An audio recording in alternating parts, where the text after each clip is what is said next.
Je vous propose de vous installer. On a quelques absents et quelques retardés aussi qui vont nous rejoindre en route. Alors on est complètement à contre-jour niveau image. Ouais, est-ce que ça va aller? Bon, c'est nous. Hein. C'est nous. Allez, mesdames et messieurs, les conseillers, mes chers collègues, la séance est ouverte et je vais demander à notre secrétaire de séance, Madame Varchosas, de bien vouloir faire l'appel, s'il vous plaît. Madame Agnès Potier-Dumas. Présente. Monsieur David-Xavier Weiss. Présent. Madame Sophie Deschiens. Monsieur Bertrand Gaborio. Madame Laurence Bourdet-Matisse. Monsieur Jean-Yves Cavallini, excusé, représenté par Madame Coville. Madame Isabelle Coville. Monsieur Philippe Launay. Madame Olivia Zera-Bugaski. Monsieur Frédéric Robert. Madame Eva Haddad. Monsieur Stéphane Descreps. Présent. Madame Elsa Chély. Monsieur Christian Mortel. Madame Sophie Élisian. Monsieur Jérôme Karkulowski. Madame Martine Rouchon. Retardé. Monsieur Giovanni Bueno. Madame Marie Combel. Retardé sûrement. Madame Constance Brault. Monsieur Bruno Fellous, absent. Monsieur Jacques Poumette, excusé, représenté par Monsieur Bueno. Monsieur Marley Makindou Tangou. Présent. Monsieur Léopold Claude Sanogo, retardé, représenté par Monsieur Launay. Madame Mélissa Varchosas, présente. Monsieur Stéphane Chabaille, excusé, représenté par Monsieur Lévesque. Monsieur Eddy Garot.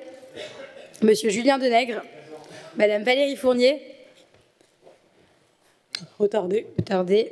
Monsieur Sacha Giffa, excusé, représenté par Monsieur Karkulowski. Madame Amélie Stalins, excusée, représentée par Madame Combel. Monsieur Aubin-le-Duc, excusé, représenté par Madame Haddad. Aubin, il est là. Pardon. Aubin, il est là. Pardon, excuse-moi, Aubin. Monsieur Yvon Lévesque. Madame Françoise Cyr. Monsieur Christophe Carle. Retardé. Monsieur Stéphane Geffrier. Madame Maroussia Hermeneux. Retardé. Madame Frédéric Collet. Madame Hélène Courade. Okay. Madame Catherine Vaudevire. Monsieur Jean-Baptiste Cavallini, retardé, représenté par Monsieur Alphen. Madame Pascale Fondeur. Monsieur Nourdine Gandou. Absent. Monsieur Sacha Alphen. Madame Déborah Copagnac, excusée, représentée par Madame Rouchon. Monsieur Lies Messatfa. Monsieur Baptiste Nouguet. Retardé, représenté par Madame Fondeur. Madame Charlotte Audan, excusée. Madame Aurélie Trétin. Merci. En fait, il y en a certains qui sont en CA du CCAS, qui traînent un petit peu, mais ils arrivent. Donc Martine Rouchon, Hélène Courade, etc. Bon, ils vont nous rejoindre. Est-ce que nous avons le quorum? Bon, on a le quorum. Donc le quorum étant atteint, nous pouvons donc valablement délibérer et commencer ce conseil municipal. Avec l'approbation du procès-verbal de la dernière séance du conseil du 31 mars 2025, est-ce qu'il y a des questions, des remarques, des demandes d'ajout? Il n'y en a pas, je mets aux voix. Qui est pour? Avis contraire? Abstention, il n'y en a pas. Adopté à l'unanimité, je vous remercie. Nous passons au compte-rendu des décisions municipales, avec plusieurs belles choses à valoriser, notamment plusieurs subventions que nous avons demandées à la région Île-de-France. Une pour le praticable de compétition pour la gym au gymnase Péry. Alors c'est un praticable qui est déjà posé, dont l'acquisition a coûté à la ville 59 000 €, avec une belle subvention de la région pour 17 714 €. Voilà, donc ça c'est bien, et je sais qu'on pourra compter sur le soutien de la région pour cet achat. Il y a également une autre demande de subvention, cette fois-ci, pour Cerdan, où nous avons refait des salles. La salle, excusez-moi, je vais y arriver, la salle Hébert, la salle de danse Hébert du Palais des Sports Marcel Cerdan, qui a été refaite qui va être refaite, pour un montant de 120 000 €, de même que la salle Omnisport Buñuel, pour un montant estimé à 63 000 €. Et nous demandons une subvention à la région pour un montant de 33 464 €. Donc c'est une bonne chose, merci beaucoup la région. Et on continue encore avec une autre demande de subvention, cette fois-ci région et Fédération française de foot, pour le terrain de foot dont nous allons reprendre complètement et l'étanchéité et le revêtement, mais aussi pour un terrain de tennis, le court numéro 4 à Louison-Bobet, qui doit être refait aussi, et que nous allons donc refaire. Donc pour ce cours de tennis, c'est 57 700 € qui sont prévus pour cette réfection-là. Dont 14 000 € de subvention de la région Île-de-France, et pour la reprise et la réhabilitation du revêtement de Drogba, le stade de foot, c'est un petit billet d'1,6 million quand même, hein. 1,6 million pour refaire l'étanchéité et le revêtement. Et là, nous pouvons compter sur une subvention de la région à hauteur de 350 000 €. Donc merci beaucoup la région d'être à nos côtés pour toutes ces belles réalisations, et merci à notre conseillère régionale Sophie Deschiens de suivre ça et tous les dispositifs régionaux avec beaucoup d'attention. Ça nous permet d'avoir des financements conséquents et je l'en remercie. Donc tout ça, c'était la région. Nous avons également la MGP qui nous offre pour nos enfants des centres de loisirs des places pour aller dans je ne sais plus quel musée, au musée d'Orsay et musée l'Orangerie Valéry Giscard d'Estaing. La métropole du Grand Paris nous offre des places pour nos enfants des centres de loisirs et nous allons leur en faire profiter, bien évidemment. Autre action de la MGP pour laquelle nous avons répondu présent, c'est un don d'une torche paralympique dans le cadre de l'héritage post-Jeux olympiques et paralympiques que nous avons accepté, et c'est Aubin-le-Duc qui est allé la chercher aujourd'hui même, cher Aubin, à l'INSEP, sous une chaleur accablante, mais tu as cette belle torche. Alors Aubin-le-Duc va nous montrer. Allez, ramenez-la nous, Aubin-le-Duc, en courant. Alors c'est sans le feu, mais c'est tout à fait bien aussi. C'est bien. Ah, Laurence nous fait la musique. Oh là là, magnifique. Ah oui. Attends, on va l'ouvrir. Waouh. Ah, sympa. Assistance. Ah oui, joli.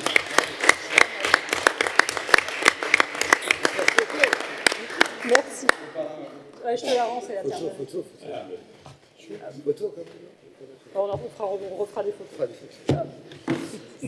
Donc voilà, David, c'est toi qui la gardes pendant tout le conseil. Et nous la mettrons évidemment dans un équipement sportif, soit Cerdan, soit Sreki, on va voir où est-ce qu'on la met, mais pour que tout le monde puisse en profiter. Merci à la MGP pour ce don. Eh bien, on est pas mal. Et enfin, un nouveau placement financier. Vous savez, ces placements qu'on fait sur des comptes à terme, des placements complètement sans risque qui nous permettent d'avoir des intérêts assez rapidement, de manière sécurisée et de manière assez importante. Donc là, ce sont, que je retrouve mes petites notes, plus de 8 millions d'euros qui ont été placés. Très exactement, pardonnez-moi, 8,7 millions qui ont été placés sur un compte à terme à partir du 7 mai, pour 7 mois, oui, à compter depuis le 7 mai 2025 pour une durée de 7 mois. Et ce sont 100 000 € de recettes attendues grâce à ce placement. Voilà ce que je peux vous dire sur les décisions municipales. Est-ce qu'il y avait d'autres questions sur les autres sujets? Il n'y en a pas. Nous prenons donc acte de cette présentation des décisions municipales. Nous passons aux affaires financières avec Frédéric Robert et le compte de gestion de l'exercice 2024, puis le compte administratif pour 2024 aussi, où il faudra que je sorte, et enfin l'affectation du résultat pour l'exercice 2024, et enfin le budget supplémentaire 2025. Je vous laisse la parole, Monsieur Robert. Allez-y, je compte sur vous pour nous faire une présentation simple, détaillée et intelligible. Alors, rapide, j'essaye. Intelligible, j'essaye. C'est pas gagné. Bien. Merci, Madame le maire. Mes chers collègues, donc, comme Madame le maire vient de vous le dire, je vais vous présenter dans l'ordre le compte de gestion 2024, le compte administratif 2024, l'affectation du résultat 2024 et enfin le vote du budget supplémentaire. Et nous verrons ensuite les délibérations sur ces 4 points après la présentation. Voici donc, vous allez voir apparaître à l'écran le compte de gestion 2024. Et je vous rappelle que celui-ci est établi par le comptable public, contrairement au compte administratif que je vous présenterai ensuite et qui, lui, est réalisé par les services financiers de la ville, services financiers de la ville que je remercie pour tout le travail qu'ils ont fait pour clore rapidement l'année 2024 et nous proposer le budget supplémentaire 2025. Le compte de gestion est un document de synthèse qui sert à justifier l'exécution du budget et à présenter l'évolution de la situation patrimoniale et financière de la commune. Le compte administratif est son pendant, et les données comptables contenues dans ces deux documents sont identiques au centime d'euro près et font l'objet d'une vérification et d'une validation par le service de gestion comptable de la ville. Je vous rappelle, ou peut-être vais-je vous l'apprendre, qu'il s'agit de la dernière année où ces deux documents comptables vous seront présentés, puisqu'à compter de l'année prochaine, toutes les collectivités devront présenter et voter leur compte financier unique, le CFU, qui globalisera à la fois le compte de gestion et le compte administratif. Ce nouveau document viendra en substitution donc de ces deux éléments et vise à plusieurs objectifs tels que plus de transparence et de lisibilité de l'information financière, une simplification des processus administratifs entre ordonnateurs et comptables publics, ainsi qu'une confection des comptes 100% dématérialisés. Alors sur le tableau actuellement à l'écran, vous retiendrez uniquement, à moins que vous veuillez tout retenir, mais vous retiendrez ce qui est important, à savoir les montants totaux de dépenses et de recettes par section. Vous constaterez ainsi que la section de fonctionnement dégage un excédent de 18,9 millions d'euros, la section d'investissement un excédent de 12,3 millions d'euros, portant ainsi le montant total d'excédent de la ville en 2024, toutes sections confondues, à 31,2 millions, contre 21,2 millions en 2023. Alors si nous passons au second tableau à l'écran, le compte administratif permet de récapituler les montants totaux des dépenses et recettes par section inscrits et de déterminer ainsi le montant total de l'excédent cumulé 2024, le résultat de clôture qui s'élève à 15,6 millions contre 6,9 millions l'année passée et 5,6 millions en 2022. Comme vous l'aurez constaté, ce montant est en progression d'un peu plus de 125% cette année. Il est en hausse constante depuis le début du mandat et ce résultat constitue un indicateur de bonne gestion et de saine santé financière pour la ville. Il fera tout à l'heure l'objet d'une reprise et d'une réaffectation lors de notre vote du budget supplémentaire 2025. L'amélioration du niveau de l'excédent cumulé constaté en 2024 s'explique principalement par 4 éléments. D'une part, 10 millions d'offres de concours de POLD perçues en 2024 sur un panel de 12 opérations d'investissement éligibles. D'autre part, 1,8 million à la suite d'une nouvelle modalité de provisionnement des emprunts obligataires in fine, ainsi que 1,6 million de FCTVA supplémentaires relatifs au retraitement comptable résultant de la clôture des actes survenus en 2023. Et enfin, et même si c'est le plus petit de ces 4 montants, c'est sûrement le plus emblématique de la bonne santé financière de notre ville, 700 000 euros de produits issus de la gestion active de trésorerie menée par la ville et de sa démarche de placement financier avec l'ouverture de comptes à terme dont Madame le maire vient de parler il y a quelques instants. Cette amélioration du niveau de l'excédent peut également s'expliquer pour partie par la non-consommation et l'inexécution classique de certains crédits budgétaires en dépenses d'investissement. Non-consommation généralement due à des retards d'AMO ou de travaux, des notifications et délais de lancement des marchés ne relevant pas du fait de la ville. L'affectation du résultat 2024, à hauteur de 15,6 millions, viendra donc abonder la section de fonctionnement en recettes de l'exercice 2025.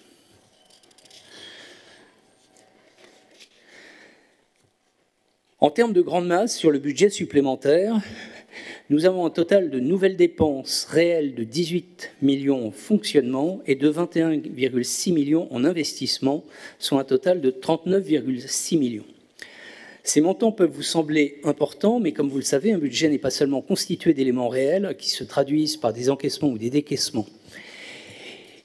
Il est aussi fait d'éléments d'ordre qui compliquent l'analyse, mais ont pour objet de matérialiser des grands rapports d'équilibre et de faire le lien entre les exercices. Ainsi, dans les prochaines diapositives, nous verrons 2,3 millions en fonctionnement et 6,9 millions en investissement ajoutés en recettes réelles. Le dernier montant était essentiellement lié à l'excédent de fonctionnement capitalisé de 2024.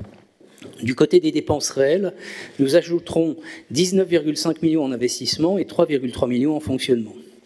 Et je vous donnerai le détail de tous ces chiffres d'ici quelques minutes. Pardon. Par ailleurs, ce budget supplémentaire comporte également des mouvements d'ordre qui, et c'est important de le préciser, reflètent une situation saine et satisfaisante. Ainsi, en ce qui concerne les mouvements d'ordre de fonctionnement que vous pouvez voir dans la case A1, je ne sais pas si vous la voyez bien à l'écran, Ils sont constitués en dépenses par le virement à la section d'investissement qui matérialise l'autofinancement pour un montant de 14,7 millions. Ces 14,7 millions sont notamment financés par l'excédent 2024 que nous allons affecter dans la délibération à venir, d'un montant de 15,7 millions en case A2. Concrètement, cela signifie que sur notre excédent 2024 de 15,6 millions, 14,7 millions sont réinjectés au bénéfice de l'investissement que vous trouvez en case A3. Sur cette case A3, donc, qui constitue une recette d'ordre d'investissement, elle est le fait de l'autofinancement précédemment évoqué et de l'inscription en recette des restes à réaliser à hauteur de 701 000 euros. Sur cette notion de restes à réaliser, je vous renvoie à la note de synthèse du compte administratif. Les dépenses d'ordre d'investissement en case A4 sont le besoin de financement de l'exercice 2024, constitué par le déficit d'investissement cumulé de 1,9 million et les sommes des restes à réaliser en dépenses. Je vous renvoie ici à la note de synthèse d'affectation du résultat. L'idée générale est que pour pouvoir affecter à 2025 un excédent de l'exercice 2024, il convient de retracer également les déficits de l'exercice 2024 par des écritures spécifiques. L'ensemble de ces mouvements d'ordre et de ces mouvements réels fait un budget équilibré à hauteur de 18 millions en section de fonctionnement et de 21,6 millions en section d'investissement, soit le total que je vous ai annoncé tout à l'heure de 39,6 millions. Je vais passer maintenant au détail du contenu des crédits présentés en dépenses et recettes réelles uniquement. Alors on va commencer avec la section de fonctionnement. Du côté des dépenses, nous allons ajouter 1,9 million au titre du chapitre des charges à caractère général. La majeure partie, soit 782 000 euros de ce montant, correspond à des régularisations de crédits résultant d'opérations d'appurement comptable réalisées en fin d'année 2024. Nous avons également 500 000 euros pour couvrir le surcoût exponentiel des assurances que la ville est contrainte de souscrire, comme toute collectivité, pour se protéger. Cela concerne en particulier la flotte automobile en raison du renchérissement général des prix des contrats d'assurance. D'autres dépenses diverses figurent notamment pour le secteur de l'enfance et de la petite enfance, avec l'acquisition prévue de nouveaux livres, un besoin complémentaire de crédit sur la ligne budgétaire relative à l'alimentation dans les crèches, et enfin la participation de la ville à l'accueil d'un nouvel enfant handicapé au sein de la crèche privée spécialisée Poulpi. Les autres charges, pour 900 000 euros, correspondent notamment au paiement d'une indemnité de 386 000 euros permettant la clôture d'un contentieux avec le groupement Autolib et au sein duquel de nombreuses autres collectivités de la région étaient concernées. 40 000 euros de subventions complémentaires allouées au Marianne 92, ainsi que des crédits correspondant à la subvention récemment votée pour permettre la participation de la ville aux travaux de la toiture de l'église Sainte-Bernadette. La différence correspond à une enveloppe de précaution qui n'a pas vocation à être utilisée, sauf pour motif impérieux, et qui devrait par conséquent se retrouver au sein du prochain résultat de la clôture de fin d'exercice. Nous avons également 321 000 euros au titre des atténuations de produits. Cela s'explique notamment par un surcoût de 192 000 euros du montant total de la pénalité SRU 2023. Et j'insiste bien sur 2023. Je vous rappelle que cette pénalité est toujours facturée aux collectivités en année N+2. Elle fait toujours l'objet d'une préestimation des services lors de l'élaboration budgétaire, mais ne nous est confirmée et notifiée qu'ultérieurement par les services préfectoraux. Nous avons également un montant de 300 000 euros correspondant à des reversements de taxes de séjour qui en réalité sont neutres puisque les recettes correspondantes ont déjà été encaissées par la ville sur l'exercice 2024. Je vous rappelle également, la ville ne fait office que de boîte à lettres et joue un rôle de collecteur en ce qui concerne cette taxe. Enfin, nous avons 150 000 euros qui sont classiquement provisionnés pour anticiper des insolvabilités éventuelles de débiteurs ou des risques contentieux. Du côté des recettes, nous avons 948 000 euros de reprise d'amortissement et de provision, dont 600 000 euros en lien avec le contentieux de la SCI Agglo et 280 000 euros correspondant à la redevance annuelle des Métropolitanes 92 Boulogne, qui avaient été provisionnés par prudence, mais ont finalement pu être récupérés par notre ancien comptable public courant 2024 avant son départ. Et je tiens à remercier, même s'il est aujourd'hui parti à la retraite, M. Vallière, notre ancien comptable public, qui a vraiment œuvré jusqu'au bout de son mandat pour aller récupérer cette somme pour la ville de Levallois. 736 000 € pour les autres produits de gestion courante, dont 390 000 de crédits remboursés par l'OPH et correspondant à une ancienne avance de fonds versée par la ville qui n'a finalement pas été consommée, ainsi qu'à un montant supérieur de chiffre d'affaires de certains concessionnaires. Nous avons 460 000 € de FCTVA de fonctionnement qui n'avaient pas été inscrits lors du budget primitif 2025, qui, pour rappel, avait été voté avant le vote et la parution de la loi de finances 2025. Il était question à cette époque, sous la proposition du gouvernement Barnier, de supprimer le fonds FCTVA, fonctionnement des collectivités, mais finalement cette disposition n'a pas été retenue au sein de la version finale de la loi de finances 2025. De cette manière, ces crédits annuellement perçus par la ville peuvent être légitimement réintégrés au sein du budget supplémentaire. Enfin, 110 000 € correspondant à des produits financiers supplémentaires qui sont attendus pour fin 2025, en lien avec le dernier et récent nouveau compte à terme ouvert au mois de mai et dont Madame le maire vous a parlé en préambule de ce conseil municipal. Non, je n'avais pas terminé, merci. Voilà, je terminerai donc avec la section d'investissement. Du côté des dépenses d'investissement, sont enregistrés des mouvements de charges de plus de 10,6 millions au sein de ce budget supplémentaire 2025. Au titre des immobilisations en cours, sont ajoutés 5,8 millions en raison du lancement de la phase de travaux de la rénovation du groupe scolaire Anatole France pour 5,3 millions, ainsi que la création d'un système de gestion technique centralisé dans 2 bâtiments pour 500 000 €. Au titre des immobilisations corporelles, sont ajoutés 4,1 millions, dont vous retrouvez le détail intégral au sein du rapport financier sur le budget supplémentaire 2025, annexé à la présente délibération. Notons pour 1 million l'acquisition souhaitée et prévue d'un bien immobilier pour permettre la création d'un futur square. Enfin, 488 000 € au titre des immobilisations incorporelles, principalement en lien avec le financement de la maîtrise d'œuvre du projet de rénovation du groupe scolaire Anatole France. Du côté des recettes d'investissement, la ville enregistre des mouvements de produits importants pour un total de 21,6 millions. Au titre des fonds propres, sont inscrits 10,2 millions correspondant à l'excédent de fonctionnement capitalisé. Près de 4,9 millions de nouvelles recettes au titre de subventions perçues sont également inscrites et sont en lien avec les offres de concours POLD pour près de 4 millions, ainsi que des subventions régionales récemment notifiées à hauteur de 860 000 € pour le futur poste de police municipale et 75 000 € au titre de la végétalisation de la rue Louise Michel. J'en profite également pour remercier ma chère collègue Sophie Deschiens, notre conseillère régionale, qui s'est pleinement investie pour aller récupérer toutes ces subventions, comme Madame le maire l'a dit tout à l'heure. En parallèle de l'inscription de ces nouveaux crédits, des baisses de crédits de recettes d'investissement sont également à relever avec l'annulation pour 1 million de la cession prévue rue Camille Pelletan en raison de l'abandon du projet initial. Et enfin, et surtout, et je pense que c'est l'élément le plus important de ce budget supplémentaire, il est à noter la diminution massive des crédits d'emprunt budgétaires pour un total de 8 millions. Je vous rappelle, au moment du budget, un montant total de 25 millions d'emprunts nouveaux a été voté au budget prévisionnel 2025 en décembre dernier.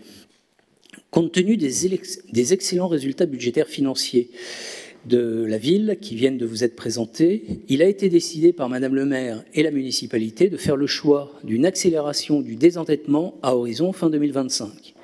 Aussi, la ville se contentera d'emprunter 17 millions au plus en 2025. Cette décision s'avère d'autant plus juste et raisonnable au regard du contexte actuel des taux qui malheureusement ne s'améliorent pas en faveur des collectivités, avec des fourchettes actuelles de taux fixes comprises entre 3,7 et 4 % sur des maturités longues de 20 à 25 ans.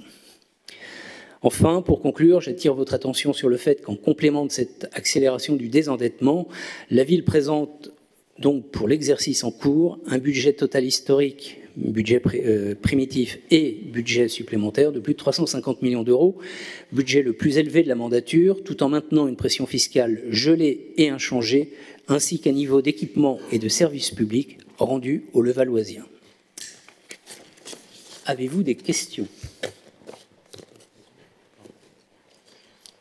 Il n'y en a pas. Bien. Si, Madame Fondeur? Ah si, pardon. Merci. Donc, l'acquisition pour 1 million d'un bien immobilier, c'est pour faire un square, c'est ça?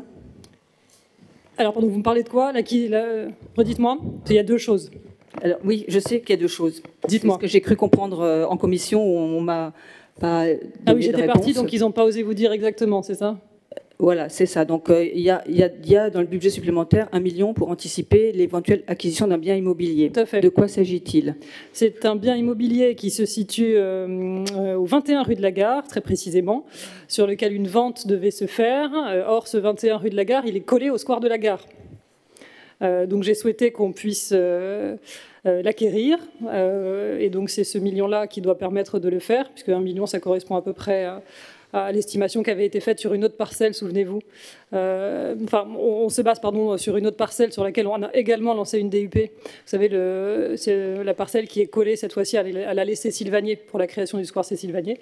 Donc on a estimé qu'avec 1 million d'euros, on était large pour cette autre parcelle, rue de la Gare, où on souhaite également faire un parc.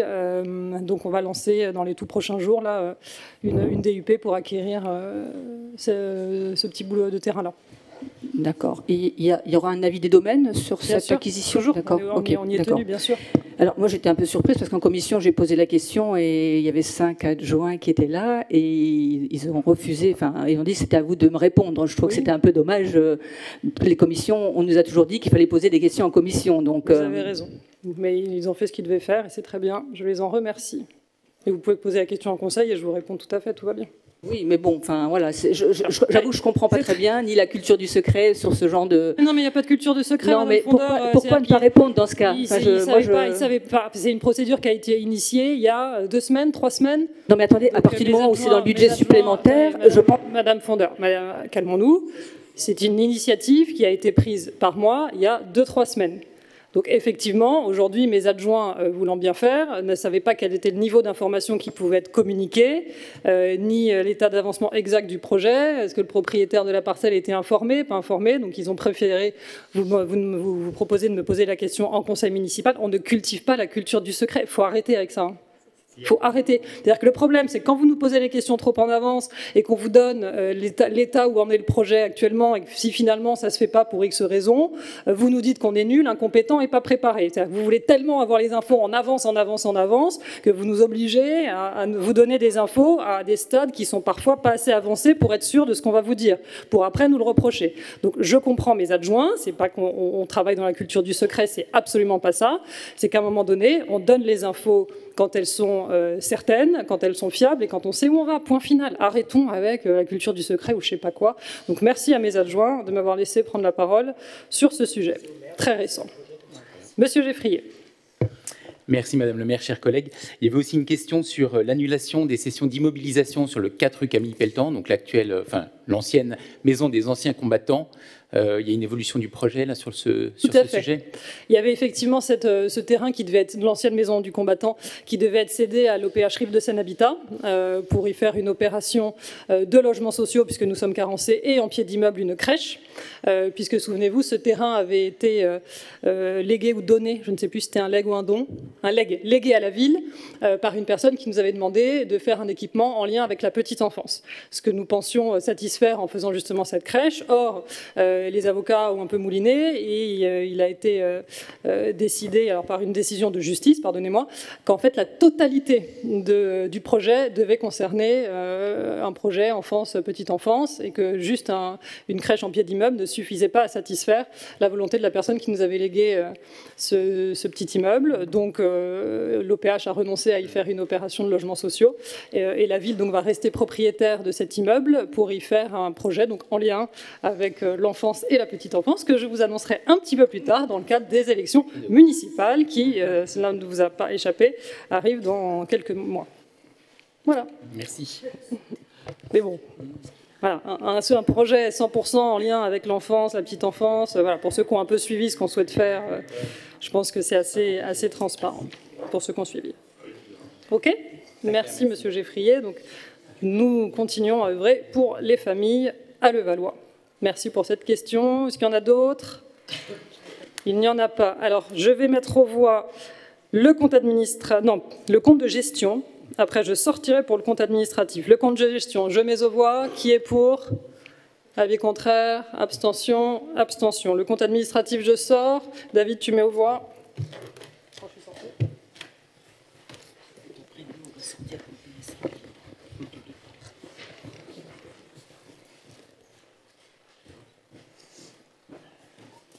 Qui est pour? Qui est contre? Abstention? Merci. Madame le maire.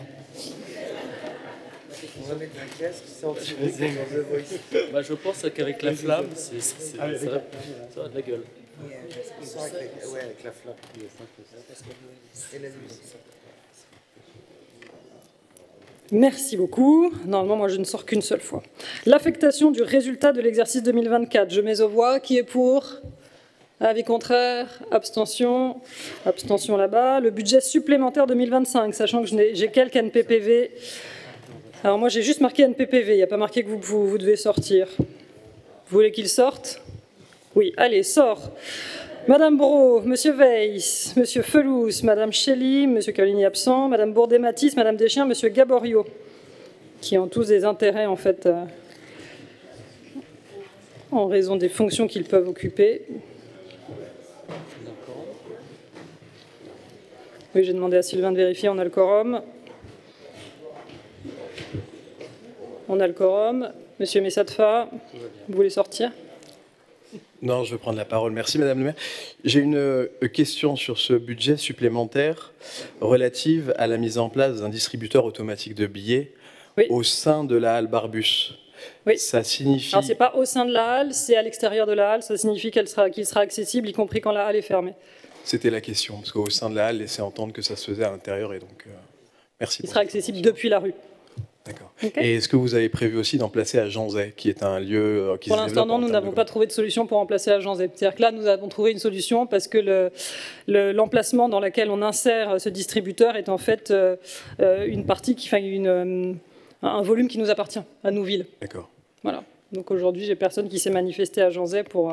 À Janzay, on n'a pas quelques boutiques vides qui pourraient servir, parce que je pense qu'il faut 2 mètres, 3 mètres, voire 5 mètres carrés maximum avec la Brinks. Il y a quelques boutiques vides, donc peut-être... Là, c'est avec la Brinks, justement, qu'on travaille sur cette implantation-là. Mais à Janzay, on n'a pas encore trouvé de bonnes solutions. Ça n'empêche pas de continuer à regarder, mais aujourd'hui, on n'en a pas. Et si j'ai des commerçants volontaires, on prendra. C'est bon? Je mets aux voix. Qui est pour? Avis contraire? Abstention. Je vous remercie. Monsieur Robert, donc on est bon sur les questions purement budgétaires. Tout le monde peut rentrer. Merci à vous.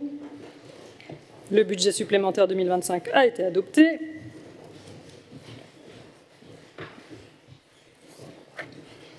Alors, nous quittons les questions purement budgétaires et nous passons aux questions d'ordre financier, avec notamment 3 délibérations.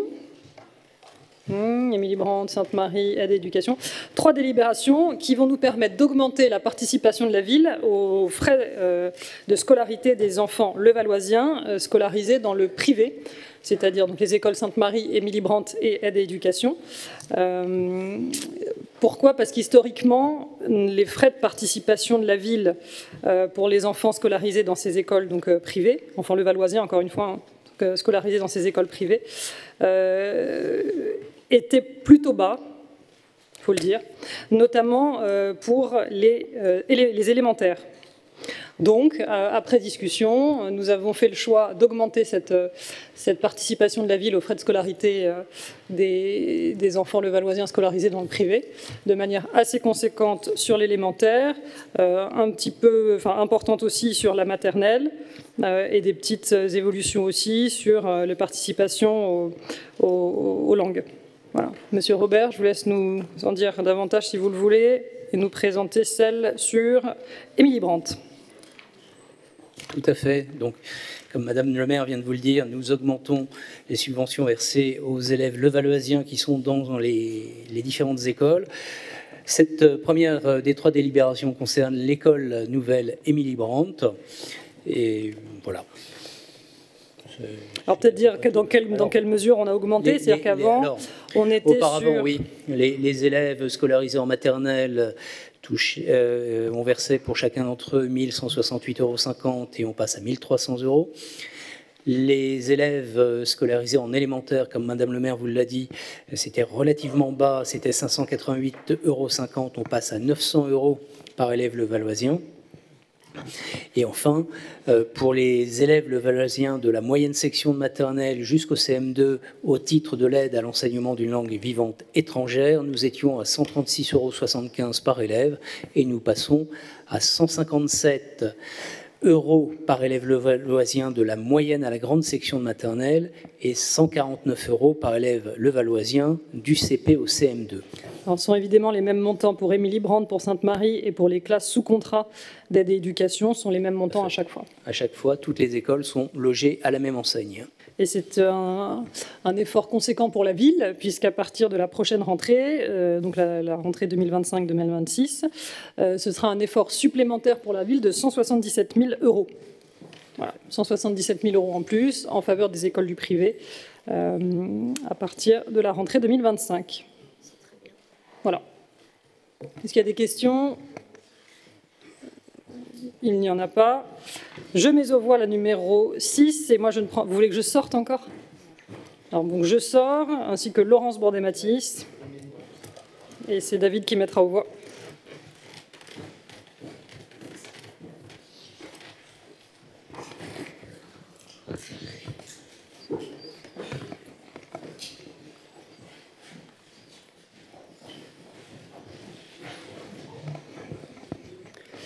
Qui est pour? Qui est contre? L'abstention? Merci. Non, David. Ah oui, pardon. On va faire les trois, pardon. Bon, pour les trois, hein, le même vote pour les trois. Oui. Le même vote pour les trois.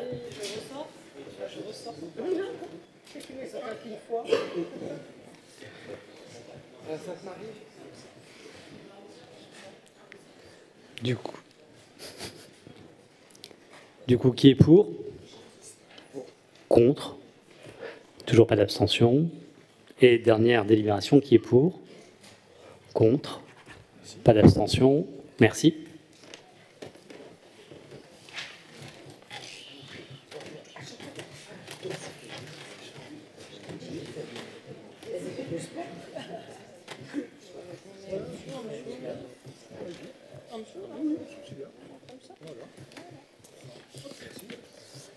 Merci beaucoup. Alors je précise bien évidemment que toutes ces subventions par enfant ne comptent pas toutes les facilités qu'on peut mettre par ailleurs à disposition de ces écoles privées. Je pense par exemple aux cars qui sont mis à disposition chaque année pour ces écoles, comme nous le faisons pour les écoles publiques. Et peut-être petit aparté sur ce sujet des cars, parce que j'entends souvent la mairie a supprimé des cars. La mairie n'a jamais supprimé des cars pour les écoles. Nous avons simplement changé la manière de procéder, puisque depuis quelques années, nous avons observé une inflation des demandes de cars par certaines écoles. C'est-à-dire que là où certaines écoles étaient assez raisonnables et nous demandaient un nombre de cars contenu, on avait certaines écoles qui nous faisaient des demandes qui explosaient de dizaines et des dizaines de cars supplémentaires, ce qui veut dire un budget qui explosait aussi. C'est-à-dire qu'on était arrivé à un budget annuel de plus de 600 000 € de cars, je crois.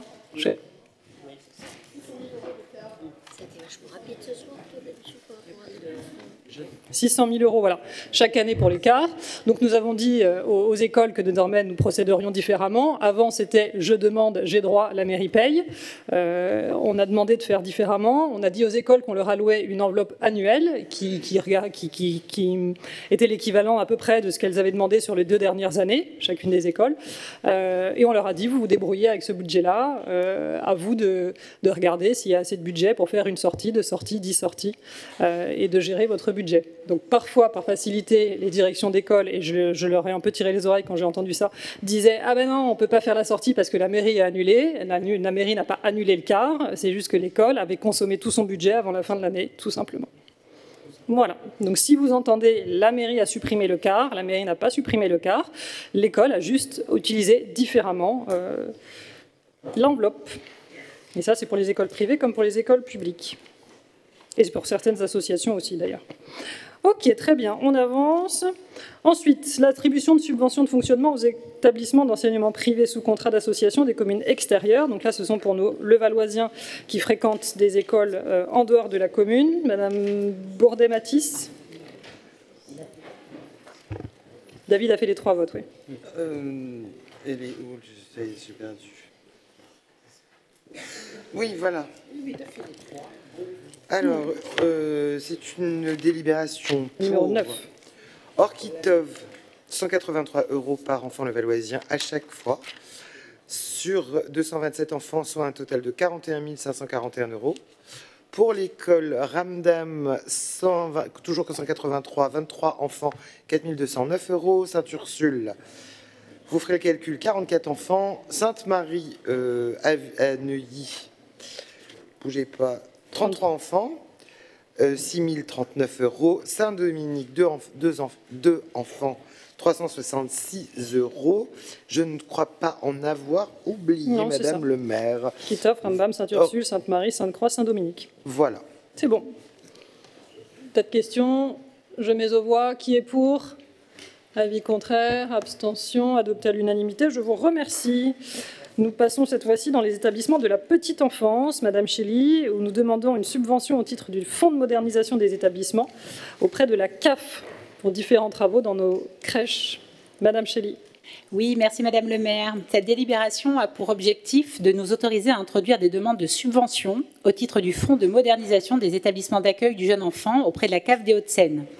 Ce fonds permet de financer des opérations de rénovation et d'amélioration des équipements et des services offerts par ces établissements, tels que la rénovation, la sécurisation des locaux, la fourniture des repas avec la construction de cuisine, ou encore le stockage des couches, l'achat ou le remplacement des logiciels de gestion, ou encore l'amélioration des conditions de travail des professionnels.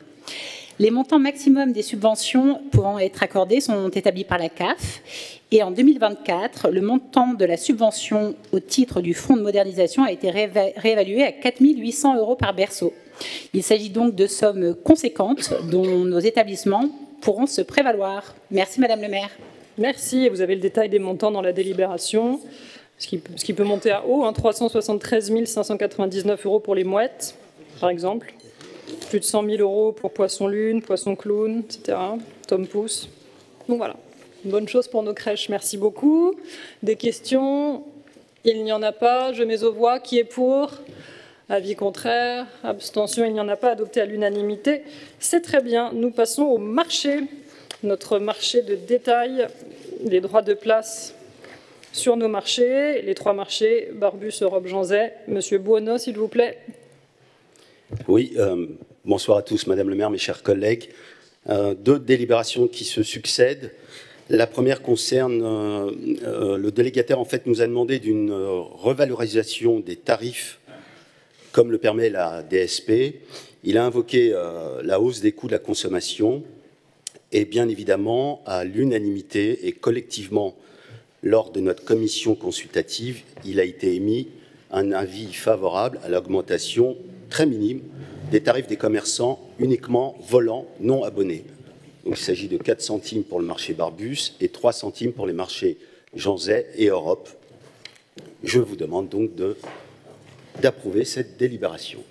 Merci. Monsieur Buono, est-ce qu'il y a des questions? Il n'y en a pas. Je mets aux voix. Qui est pour? Avis contraire, abstention, il n'y en a pas, je vous remercie. Et l'avenant numéro 1 à la DSP. Voilà, il s'agit en fait, nous devons ajuster et modifier le contrat suite aux dernières évolutions du contrat signé le 22 septembre 2022 avec le délégataire.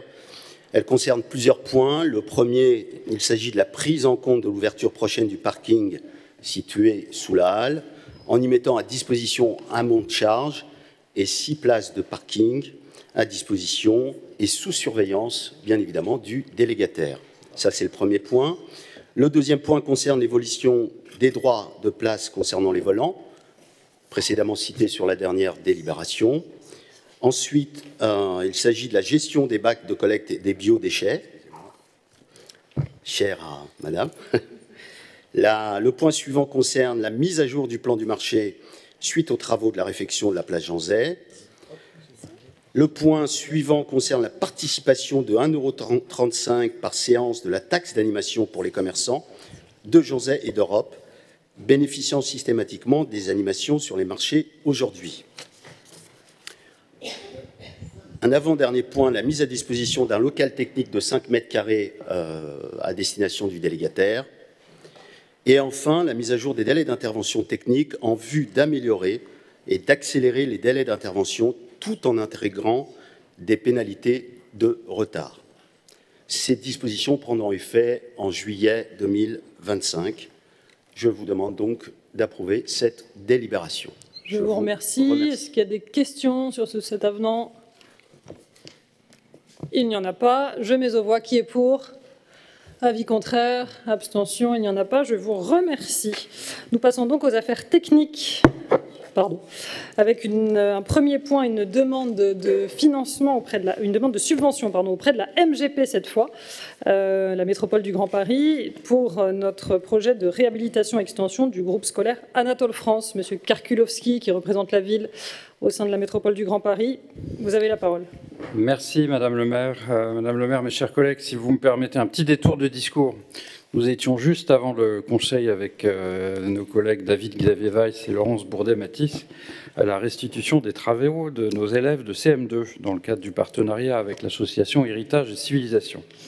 Ça n'a pas de rapport avec la délibération pour l'instant, mais l'avenir appartient à nos jeunes élèves qui vont construire le monde de demain. Et au vu de la qualité de leurs travaux, on est revenus tous les trois requinqués et absolument motivés pour aider nos jeunes levalloisiens et leur donner les plus belles écoles possibles. C'est pourquoi, mes chers collègues... On dirait une transition de journaliste, ça. Voilà, c'est pourquoi, en plus de tout ce que nous avons déjà voté aujourd'hui, j'ai l'honneur de vous demander d'approuver la délibération numéro 13, qui se situe dans le cadre de la réhabilitation du groupe scolaire Anatole France. Il s'agit de nous permettre de valider une demande de subvention auprès de la métropole du Grand Paris. La ville a déjà reçu confirmation au niveau du département, du territoire, permettant de collecter pas loin de 10 millions d'euros sur un coût total de 32. Au titre de l'aspect développement durable du projet, le Valois est éligible à un concours du Fonds d'investissement métropolitain, donc de la métropole, à hauteur de 1 million. C'est le maximum qu'on puisse obtenir et nous demandons donc le maximum. C'est un concours important que nous accorderait, avec votre accord, la métropole. En effet, depuis 2017, la métropole a financé 1500 projets qui ont, en moyenne, apporté une subvention de 200 000 euros aux communes concernées. Donc, nous avons un bon concours de la métropole et je vous demande de l'approuver. Merci. Merci, Monsieur Karkulovski. Effectivement, donc, si cette subvention nous est accordée, ce sont plus de 11 millions d'euros que nous serons allés chercher pour aller financer ce groupe scolaire Anatole.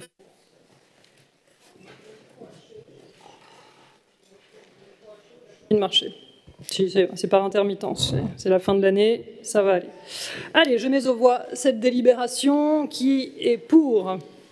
Avis contraire, abstention, il n'y en a pas. Tout le monde veut aller chercher les financements de la MGP, c'est une très bonne chose. Ensuite, je vais vous parler des délibérations 14, 15, 16 et 17 et 18, qui ont tout un point commun, qui est le verdissement de notre réseau de chaleur. C'est un très très gros travail qui a été fait depuis plusieurs années par nos équipes, notamment par nos équipes de services techniques et par Sophie Deschiens qui a suivi ce dossier depuis de nombreuses années. L'idée c'était de pouvoir utiliser une ressource qui n'est pas encore utilisée aujourd'hui à Levallois, qui est la géothermie. Alors vous pouvez me lancer le slide, Guillaume, ça là. Donc on a deux sources de chaleur qu'on voudrait venir utiliser. D'abord la géothermie et ensuite la récupération de la chaleur d'un data center situé juste de l'autre côté de la frontière, à Clichy. Alors, je vais vous parler de la géothermie dans un premier temps. L'idée, pourquoi on a travaillé en ce sens? L'idée, c'était de pouvoir décarboner le territoire en augmentant notre taux d'énergie renouvelable et de récupération et de baisser le contenu carbone de la chaleur qui est aujourd'hui produite par la CPCU. C'est-à-dire qu'aujourd'hui, notre réseau de chaud fonctionne avec la chaleur de la CPCU qui vient chauffer l'eau qui circule dans nos tuyaux et qui vient alimenter les logements et les bâtiments tertiaires de la ville. Donc l'idée, c'était d'augmenter notre taux d'énergie renouvelable et de sortir de notre dépendance de la CPCU. C'est-à-dire qu'aujourd'hui, on est très très dépendant dépendante du réseau de la ville de Paris. La CPC est aussi le réseau de la ville de Paris. C'est-à-dire que quand ce réseau a subi une grosse augmentation des coûts en 2020, plus de 60% quand même du coût de l'énergie, nous étions engagés avec eux et donc nous avons subi cette première hausse et on estime que dans les années qui arrivent, c'est une nouvelle hausse de 25%. Qui serait appliquée. D'où l'intérêt de pouvoir sortir de cette dépendance et d'avoir notre propre réseau et travailler donc sur cette source que nous n'utilisons pas aujourd'hui, qui est donc la géothermie, qui a en plus l'intérêt d'être une énergie propre. C'est également une solution économique. Pourquoi? Parce que ça va nous permettre de diminuer encore la facture pour tous les foyers qui sont raccordés, les foyers et les bureaux, pardon, qui sont raccordés au réseau de chaud. Donc ça aussi, c'est une bonne chose. Donc c'est à la fois gage d'indépendance énergétique, gage d'une meilleure prise en compte des enjeux climatiques et de développement durable et une bonne opération financière pour la ville et pour tous les immeubles qui sont raccordés à ce réseau de chaud. Et alors, petit bonus supplémentaire, c'est-à-dire qu'en plus, ça va nous permettre de sécuriser notre taux de TVA. Alors, ça veut dire quoi, sécurisation du taux de TVA à 5,5 ? Aujourd'hui, les réseaux de chaud qui bénéficient de ce taux de TVA à 5,5 sont les réseaux qui ont au minimum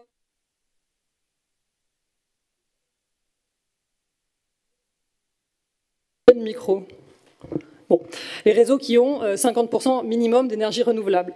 Demain, si la législation se durcit un peu et demande à ce que ce soit 60% ou 55%, etc., on aura une fiscalité qui augmente. Et comme vous allez le voir, avec ces nouvelles sources de chaleur, on va largement faire augmenter et faire un vrai bond dans notre taux d'énergie renouvelable, dans notre mix énergétique. Alors, la géothermie, qu'est-ce que c'est? Parce que pour les néophytes, c'est quand même un petit peu hermétique. La géothermie, c'est un procédé qui consiste à aller pomper de l'eau dans une nappe qui s'appelle le Dogger, qui se situe à 1,5 km en sous-sol. Donc on va récupérer cette eau qui est à peu près à 58 degrés. On va la faire chauffer, pour l'emmener à une température de 80 et quelques degrés. 85 degrés. Et grâce à cette eau qui sera donc bien plus chaude, c'est cette eau-là, cette eau chaude, qui va permettre, alors via un système de plaques, etc., de venir chauffer l'eau qui est dans les tuyaux. Voilà, donc l'eau qui circule dans nos tuyaux dont je vous ai parlé tout à l'heure et qui vient alimenter les logements et les bâtiments tertiaires raccordés à ce réseau, elle va être chauffée par ce système de la géothermie qui va donc nous permettre de chauffer de manière propre et indépendante ce réseau. Ce réseau, c'est aujourd'hui 20 km de tuyaux dans toute la ville de Levallois. Et je crois 15 000 bâtiments raccordés, 15 000 logements peut-être raccordés. L'équivalent de 15 000 logements raccordés. Voilà. Donc ça, c'est pas mal. Et où est-ce qu'on va creuser? Parce que vous avez bien compris que s'il faut aller chercher, qui dit aller chercher l'eau, dit creuser un puits. On va aller creuser et chercher cette nappe du Dogger sous la piste d'athlétisme de Louison Bobet. On a mandaté des études à la fin de l'année 2024 qui nous ont montré qu'à ce niveau-là, c'est-à-dire qu'on est quand même dans une ville très dense, très urbanisée, donc on n'a pas non plus 1 million de solutions pour aller chercher cette nappe-là et creuser qui vient 1,5 km en sous-sol. Donc c'est sous ce terrain-là qu'on va aller la récupérer. On a notre gélule, ce qu'on appelle notre gélule, c'est-à-dire que c'est l'espace en sous-sol qu'on va pouvoir utiliser, qui est bien délimité, ça tient, tout va bien, les études sont bonnes, donc on avance en cette voie. Donc comme je vous dis, hop, on pompe l'eau à une température de 58 degrés, on la chauffe et on la rejette après. Alors on ne la rejette pas au même endroit, sinon ça viendrait déstabiliser l'équilibre de la nappe qu'on ponctionne. On la rejette un peu plus loin dans un second puits qui se situe à 1,5 ou 2 km du premier puits de ponction. Voilà, donc c'est totalement neutre pour l'environnement, c'est pas quelque chose d'agressif, on ponctionne pas des ressources, on pompe de l'eau qu'on relâche un petit peu plus loin. Donc là-dessus, c'est aussi très respectueux de l'environnement, c'est pas une ambiance gaz de schiste, etc. On n'est pas du tout dans ces modèles-là. On a un recul de 40 ans sur cette géothermie-là. Ça fait 40 ans qu'en France elle est utilisée, alors, pas dans des zones très urbanisées comme les autres. On est d'ailleurs très en avance à Levallois, et je tiens à le dire. On l'est doublement, parce qu'on a eu cette volonté d'aller utiliser cette géothermie pour toutes les raisons que j'ai pu vous exposer tout à l'heure. Et on l'est aussi parce que les services techniques à l'époque et Madame Deschiens ont eu l'intelligence de comprendre qu'il fallait transformer nos réseaux. C'est-à-dire qu'avant, on avait des réseaux qui transportaient de la vapeur, Aujourd'hui, on a des réseaux qui transportent de l'eau. C'est-à-dire dans nos réseaux, c'est de l'eau qui circule. D'autres communes n'ont pas fait cet effort-là ou n'ont pas eu cette vision-là. Je pense à nos communes voisines, Neuilly et Clichy, qui, elles, aujourd'hui... Non, alors Neuilly n'a pas de réseau du tout, je crois. Neuilly n'a pas de réseau du tout. Et Clichy a du réseau qui ne transporte que de la vapeur. C'est-à-dire qu'aujourd'hui, ils n'ont pas la capacité technique d'utiliser cette ressource-là. Et c'est intéressant pourquoi ? Parce que même si aujourd'hui on a le département et des autorités régulatrices qui essayent de faire en sorte que chacun puisse aller chercher cette ressource-là et que chacun puisse l'utiliser, c'est quand même un peu le Far West, c'est-à-dire que c'est le premier qui tire qui a gagné. C'est ça, c'est le code minier. C'est un peu le premier qui tire qui a gagné. C'est-à-dire que concrètement, si nous, aujourd'hui, on voulait être mauvais camarades et placer notre gélule en sous-sol, c'est-à-dire que l'espace qu'on a le droit d'utiliser en sous-sol, sans s'intéresser de savoir si demain, Clichy et Neuilly pourront la capacité de faire eux-mêmes ce même travail-là et de déterminer un périmètre sur lequel travailler, on pourrait le faire sans que personne n'ait rien à redire. On ne le fait pas, encore une fois, on est bons camarades et on ne veut pas gêner nos collègues si demain, ils veulent avoir accès à cette même source d'énergie. Voilà l'évolution des prix. Ça intéresse tout le monde. Vous voyez dans ce schéma, alors je ne sais pas si vous voyez bien, mais on a une première diminution dès le mois d'octobre 2025, une première baisse qui s'observe. Et après, on aura une seconde baisse à la mise en place effective de cette géothermie, c'est-à-dire début 2029. Voilà. Et après, donc une baisse des prix qui va s'étaler sur quelques années, et après une stabilisation des prix. Donc pour les bâtiments d'habitation publique, on estime une baisse de la facture énergétique de moins 30% par rapport à ce qu'ils ont aujourd'hui. Et pour les bâtiments tertiaires, moins 15%. Le tarif est différent entre les bâtiments tertiaires et les habitations. Autre bonne nouvelle pour la ville, grâce à l'avenant qu'on s'apprête à passer, nous allons passer du tarif tertiaire au tarif habitation, qui est plus avantageux. Donc ça, c'est ce que nous avons réussi à obtenir aussi dans le cadre de la négociation avec Global Switch. Ah oui, un petit peu d'air, c'est bien. Sur le taux ENR ressources, quand on regarde ce slide-là, on voit que grâce à cette géothermie notamment, on va avoir un taux d'ENR qui va passer à 75% de notre réseau. Et quand on se compare aux villes voisines, Clichy 39%, Saint-Ouen 69%, Gennevilliers 65%, Paris 55%, Courbevoie 19%. Voilà, sur la zone, on est les plus vertueux et c'est une bonne chose, on peut évidemment s'en féliciter. Encore une fois, aujourd'hui, la CPCU Paris, le réseau dont on dépend, c'est 54%. Voilà. Dans le mix actuel, le mix de la CPCU, on retrouve donc l'incinération des déchets, le gaz, la biomasse et le charbon. Voilà, c'est pour ça qu'ils ont du mal à le verdir davantage, parce que c'est quand même des énergies, à part l'incinération des déchets, qui sont peu propres, des énergies fossiles. Impact environnementaux pour les logements donc en 2029, c'est-à-dire à partir du moment où cette solution sera opérationnelle. Aujourd'hui, avec la CPCU, un logement qui est raccordé au réseau de chaud, il est en catégorie B. Demain, avec ce nouveau réseau, il sera en catégorie A, avec un indice de performance climatique de 4 grammes par CO2, contre, je crois, 21 grammes par CO2. Voilà, CPCU, c'est le petit chiffre que vous avez en vert un peu plus bas, 21 grammes de CO2 par mètre carré et par an. Donc là aussi, on est bon, on s'améliore. Et c'est tout à fait positif aussi pour les entreprises. On a beaucoup de grosses entreprises à Levallois qui sont très soucieuses d'avoir un mix énergétique important pour réduire leur empreinte carbone sur le territoire. Et je me souviens qu'en début de mandat, on avait vu notamment L'Oréal qui nous avait dit voilà, on est heureux à Levallois, tout va bien, mais un des petits bémols, c'est ça, c'est votre réseau de chaud qui a un taux de NR plutôt faible par rapport à d'autres réseaux. Et donc, il nous avait demandé s'il était question de le verdir. À cette époque-là, les discussions et les projets n'étaient pas encore assez avancés, mais on est content aujourd'hui de pouvoir leur donner une date, et c'est très bien. Sur le planning de réalisation de la centrale de géothermie, donc aujourd'hui, on est en juin 2025, on va approuver, je l'espère, cette nouvelle manière de verdir notre réseau. Ensuite, on aura les travaux de forage qui vont durer 4 mois, qui vont commencer en la fin de l'année 2026 et se poursuivre... alors non, c'est pas 4 mois, jusqu'en septembre 2027.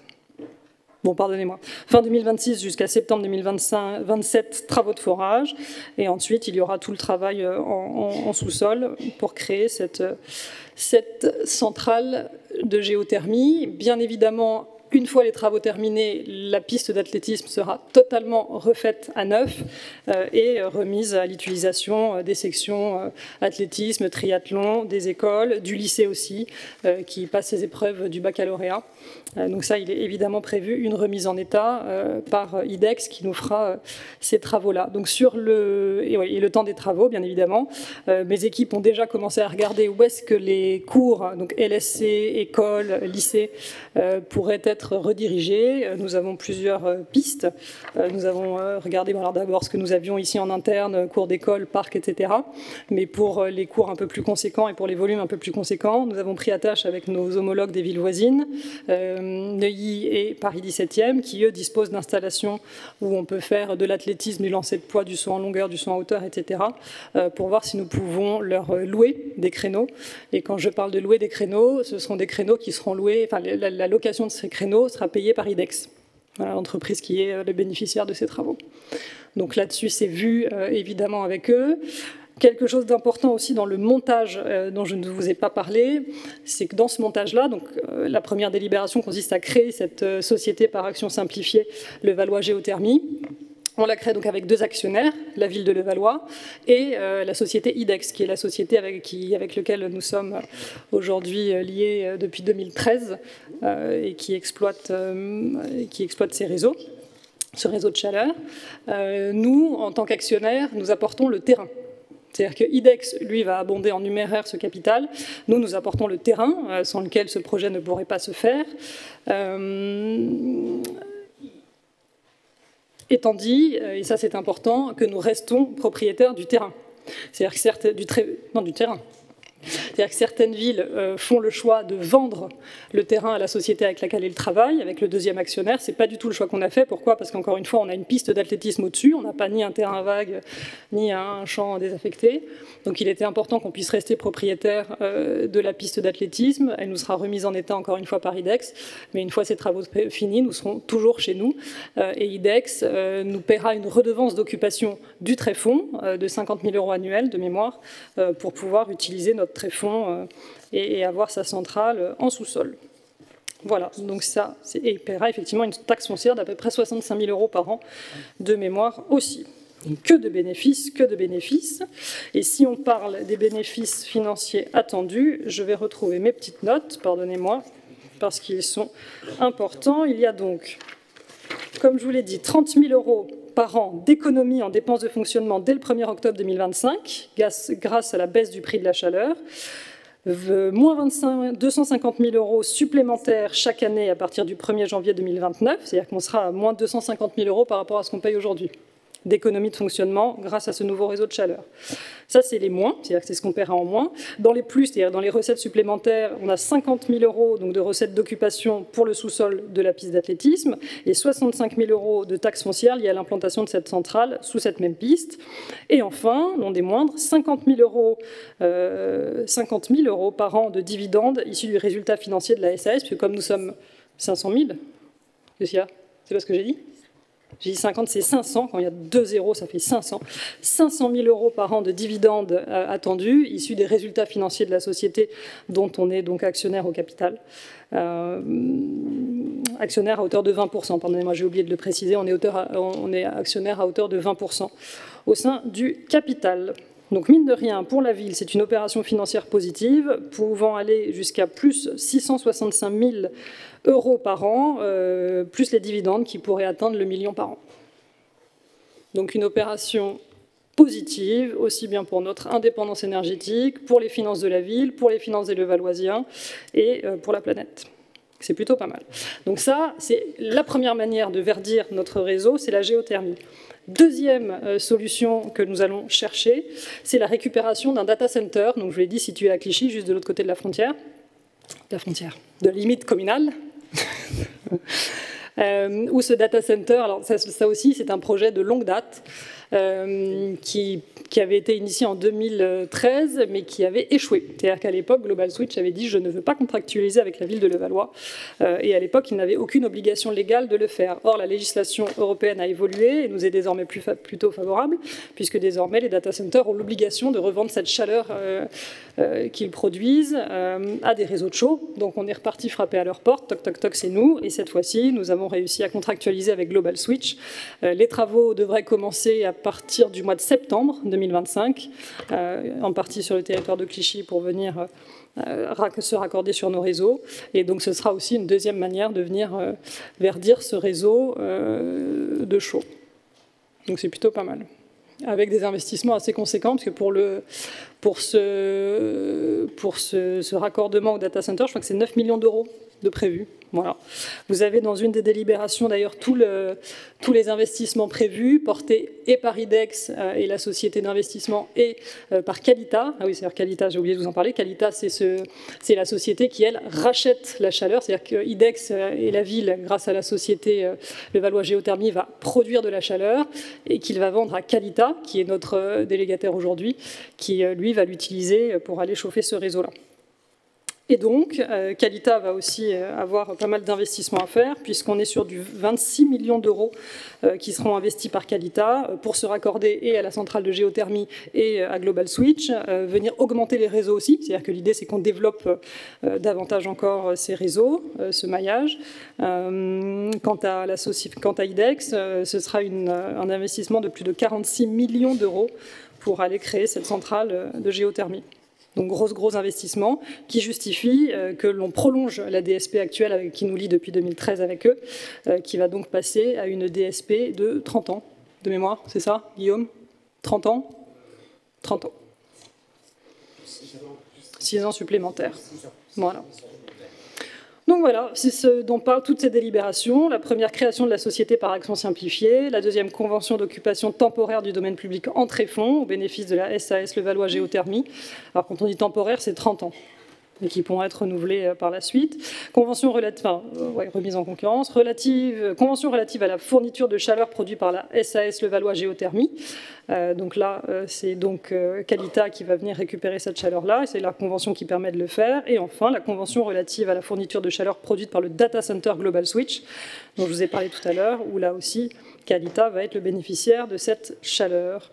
Et enfin, délégation de services publics pour la gestion, l'exploitation de la production, le transport et la distribution d'énergie calorifique. Ça, c'est l'avenant qui nous lie aujourd'hui à IDEX et qui va permettre d'intégrer tout ça. Il y a des questions, Monsieur Messatfa. Merci, Madame le maire. Les premières questions sont sur la géothermie. Je voulais savoir si le lieu identifié a été le seul où il était possible de creuser ce puits, parce qu'au regard des équipements et de la capacité d'accueil des équipements sportifs de la ville et la population levalloisienne très sportive, entraver, même si y a des travaux qui est fait pour empêcher que les nuisances soient trop fortes, jusqu'en août 2028, la pratique sportive à Levallois après les Jeux Olympiques, cette belle flamme qui nous est parvenue est un problème. Donc, un, est-ce qu'un lieu autre a été identifié? Et deux, est-ce que tous ces travaux et ce puits et cette gélule, cette recherche de gélule, va empêcher toute restructuration possible d'un stade comme un agrandissement? Alors, est-ce que c'est le seul lieu? Excusez-moi, je pourrais juste enchaîner après sur le data center. Allez-y, allez-y. Et deux dernières questions sur le data center. Avez-vous eu les autorisations, vous avez trouvé un accord avec la mairie de Clichy pour pouvoir effectuer les travaux? Parce que comme vous l'avez justement dit, ce projet date de 2013, et donc je voulais savoir où cela en était. Alors, sur le terrain, je pense que vous connaissez Levallois plutôt bien, Monsieur Messatfa, vous qui êtes un enfant de Levallois et qui nous expliquez que vous connaissez Levallois par cœur.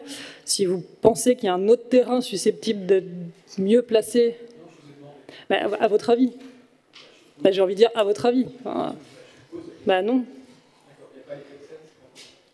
mais les quais de Seine, c'est-à-dire qu'il faudrait qu'on raccorde le... Alors, sur l'île de la Jatte ou sur les quais de Seine? Mais où ça? Parce que vous mettez en avant la pratique sportive qui va être dégradée. C'est-à-dire que les quais de Seine, on a des terrains de sport partout. Bon, la réponse est non. Il y a pas, enfin, les études ont montré que le seul terrain envisagé était celui-ci et ne nous ont pas donné d'autres pistes.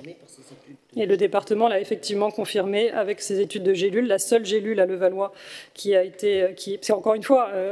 comprenez bien que la gélule, comme j'ai pu l'expliquer, on creuse un puits et l'eau doit être rejetée à 2 km.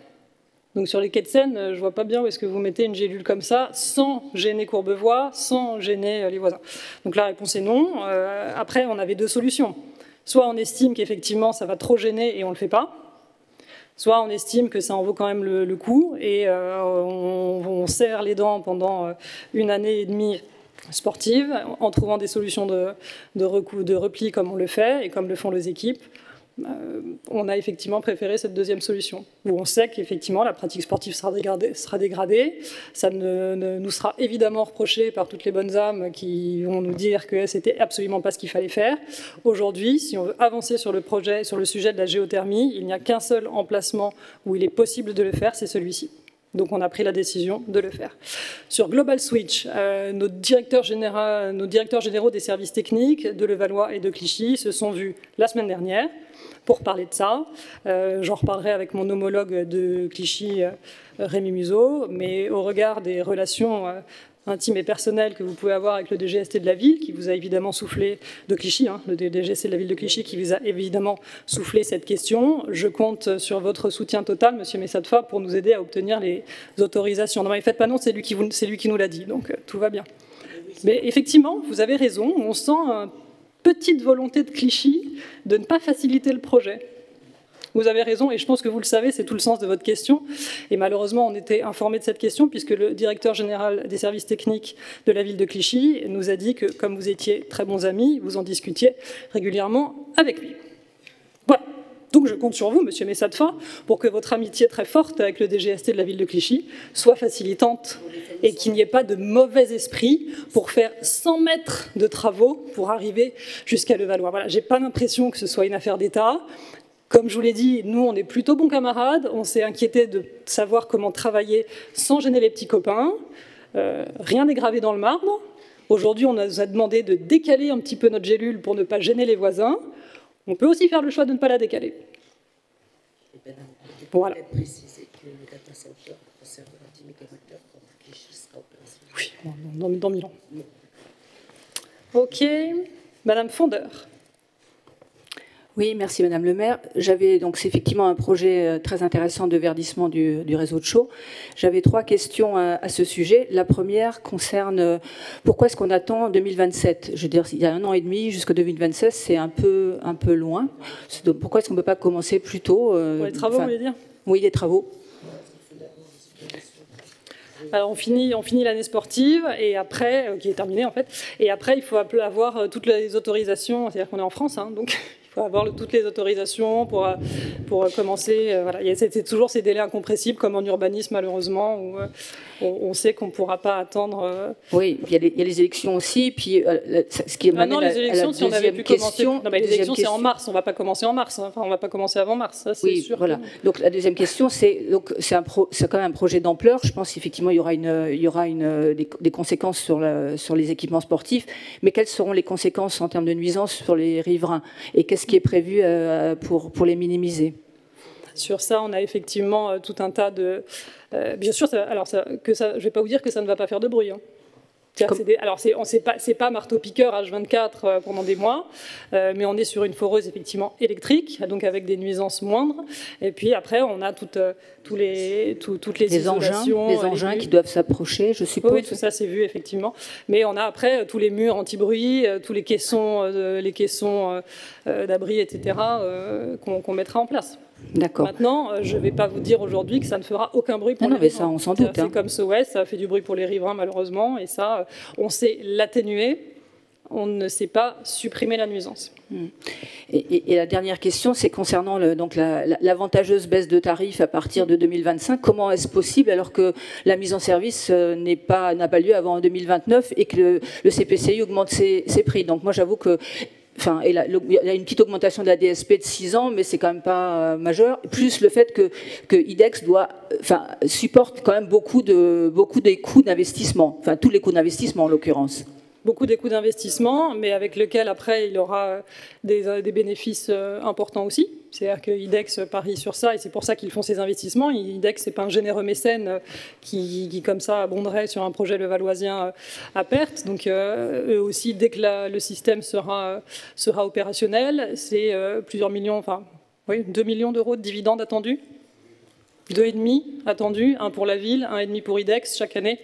Oui, mais c'est dans 4-5 ans. Donc là, et cette baisse, on l'a réussi à obtenir en négociant avec IDEX. Non, mais oui, soit la négociation, ou alors vous avez négocié un peu tard et on payait le chauffage un peu chaud, enfin un peu cher, je veux dire, excusez-moi.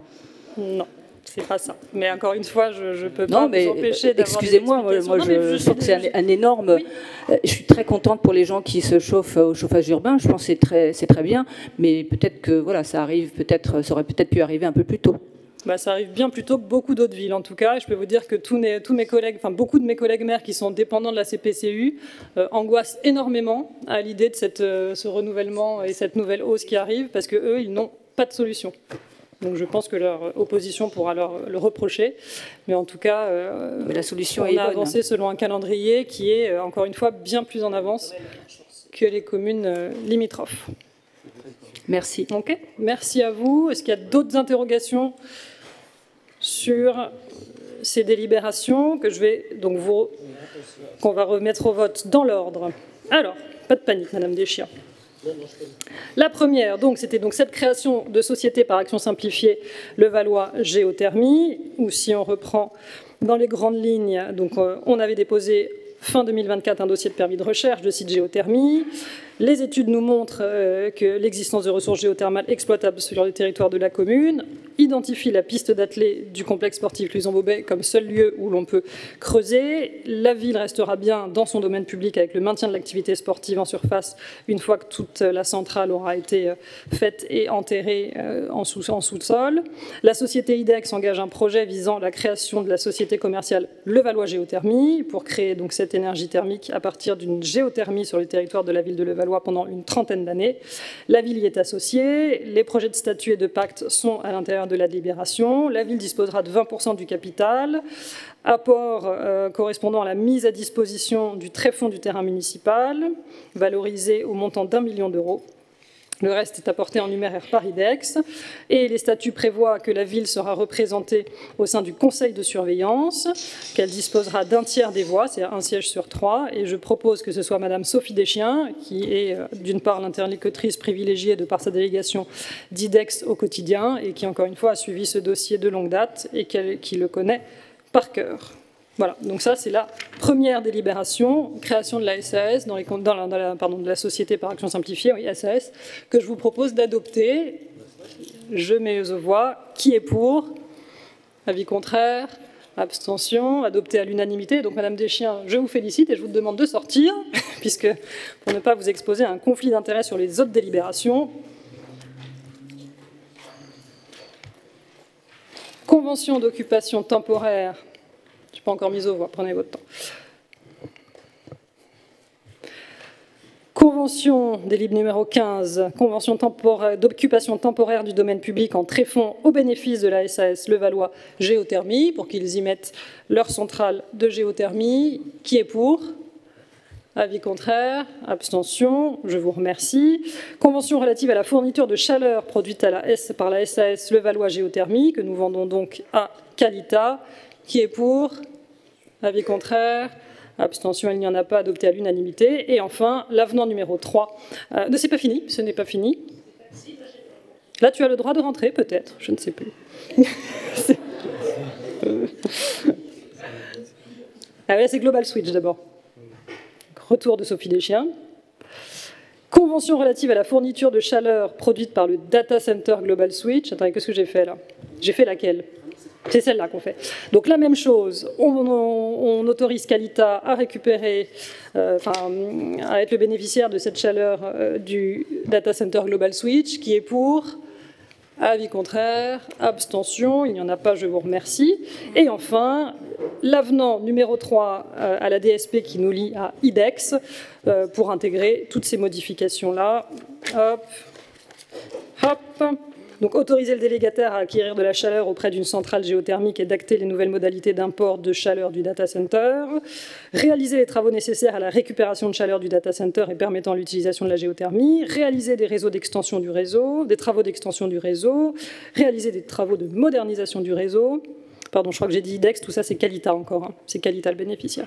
Modifier les conditions tarifaires et baisser les coûts pour les usagers. Et enfin, prolonger la durée du contrat pour définir les modalités de calcul de l'indemnité de fin de contrat, etc. Et donc là, ça liste les investissements qui sont de plus de 26,6 millions d'euros, hors centrale de géothermie, qui, elle, coûtera à IDEX 46 millions d'euros. Gros investissement. Pas de questions. Je mets aux voix la numéro 18, qui est pour, avis contraire, abstention. Je vous remercie. Écoutez, je suis ravie. C'est une très bonne chose, un projet sur lequel nous avançons enfin. Et c'est bien. Et bravo service technique, bravo Sophie.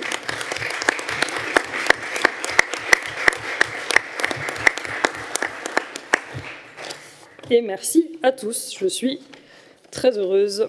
Je contiens beaucoup mes émotions, mais ça c'est... Allez, Madame Deschiens, on va classer. Alors, on classe nos deux réseaux, réseau de chaud, réseau de froid. Il faut qu'on les classe parce que la loi nous demande de les classer. Et donc, on définit aussi les zones sur lesquelles on souhaite les favoriser. Allez-y.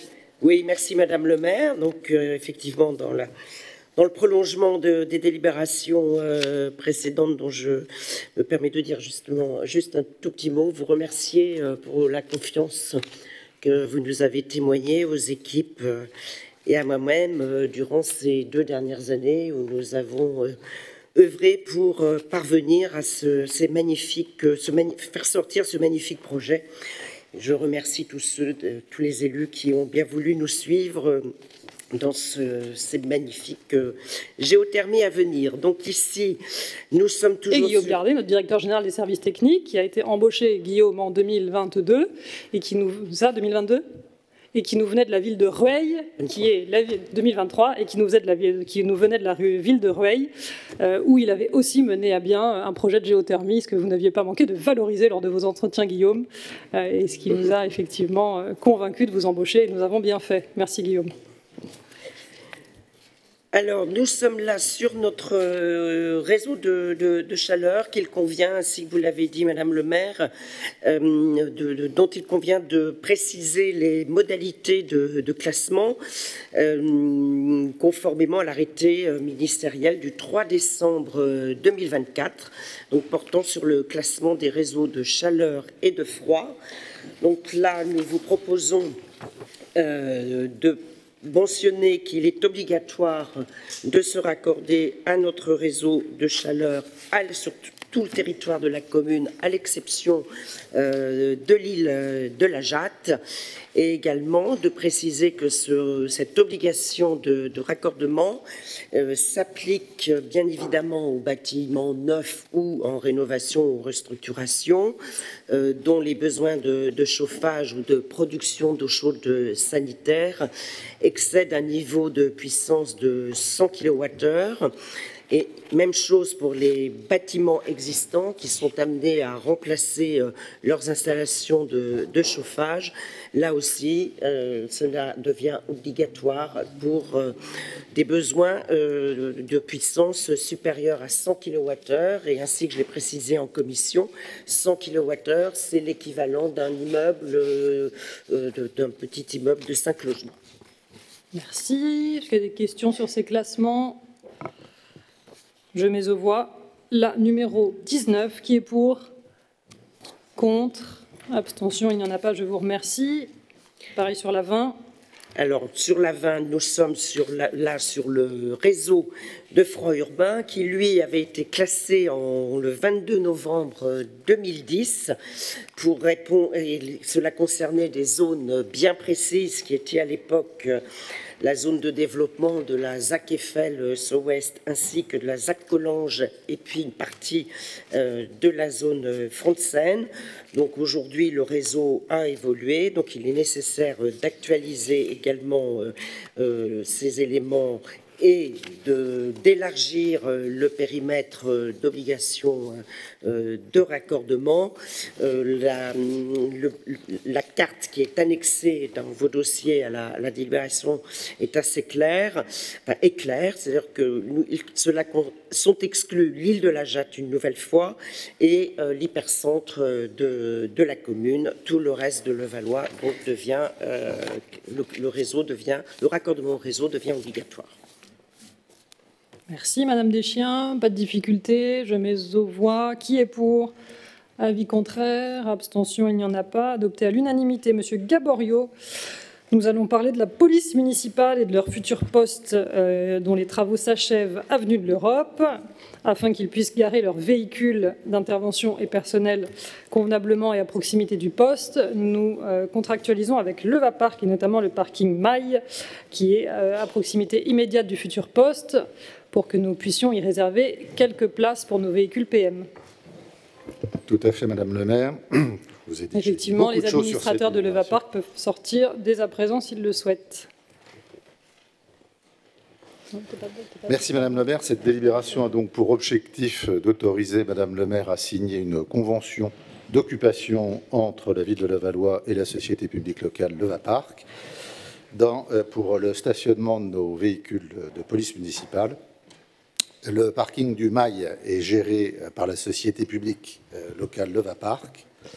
La ville de Levallois souhaite utiliser une emprise de ce parc de stationnement pour les besoins des services de la police municipale, qui, comme vous le savez, s'installeront très prochainement au sein de ses futurs locaux, au 28 de l'avenue de l'Europe, non loin du parking du Mail, qui lui-même est situé au 29 rue André Citroën.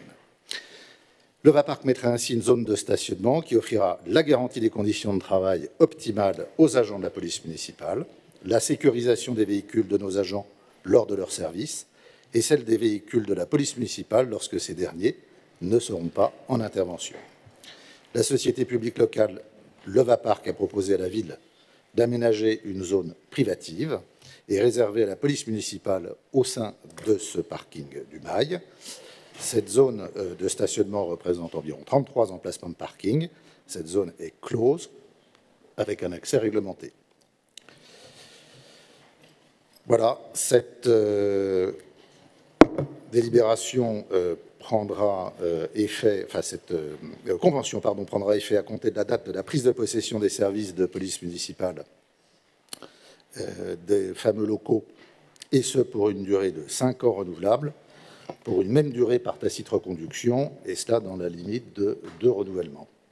La présente délibération a donc pour objet d'approuver les termes de la dite convention d'occupation temporaire du parking du Mail entre la société Levapark et la ville de Levallois. Merci. Alors, je ne sais pas si vous avez donné le montant de la redevance annuelle que l'on va verser, 47 000 € par an. 37 300 hors taxe. Ah oui, c'est ça. D'accord. Voilà. 47 000 TTC par an. Est-ce qu'il y a des questions? Il n'y en a pas. Je mets aux voix. Qui est pour? Avis contraire, abstention. Je vous remercie. Les administrateurs de Levapark peuvent rentrer et j'en profite pour saluer la nouvelle directrice générale de Levapark, Madame Théodora Boone, qui depuis le 1er juin est la nouvelle directrice générale à la suite du départ de Monsieur Paul-Antoine Thibault, qui a souhaité partir monter son entreprise. Nous lui souhaitons le meilleur évidemment dans cette nouvelle aventure et beaucoup de belles choses aussi à Madame Boone à la tête de la société Levapark. Merci beaucoup.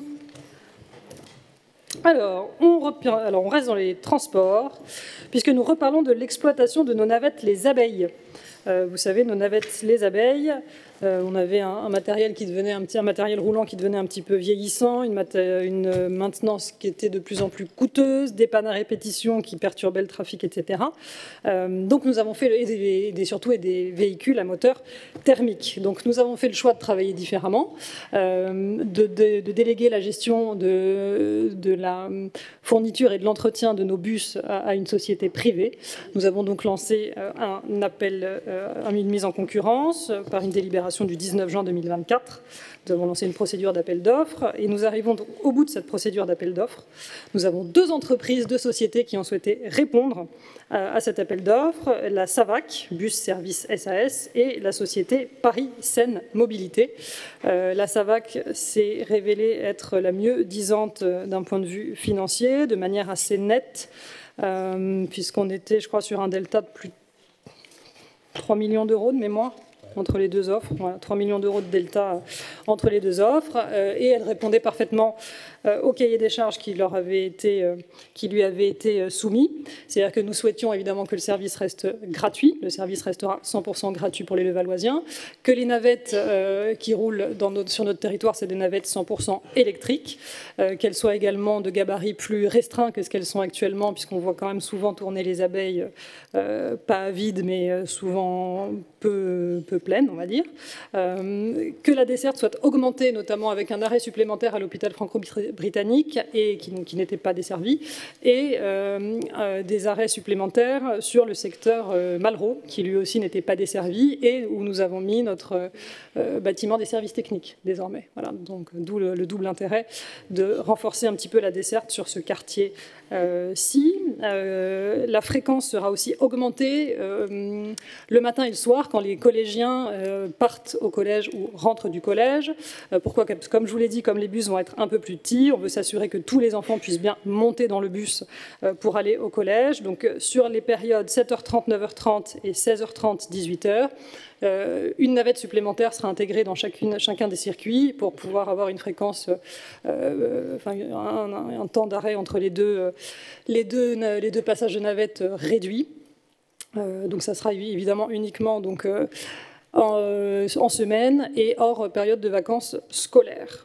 Voilà. Et donc, sur le prix, la SAVAC sera rémunérée à un prix global et forfaitaire d'un peu moins de 9 millions d'euros, 8 994 880 euros hors taxe, pour la durée totale du marché, qui a une durée de 8 ans. Il y aura des prestations complémentaires qui pourront être demandées dans la limite d'1,5 million sur toute la période, sur des problèmes ponctuels qui pourront être observés, ou des kilomètres supplémentaires, ou des besoins de desserte supplémentaires en cas de travaux, voilà, ou ce type d'aléas qui sont aussi prévus dans cette DSP.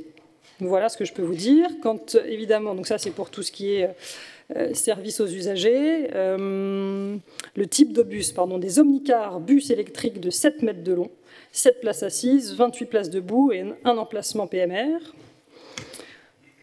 La société SAVAC s'est engagée à démarrer le service dès la rentrée prochaine avec des bus électriques provisoires dans un premier temps, le temps de recevoir le nouveau matériel roulant.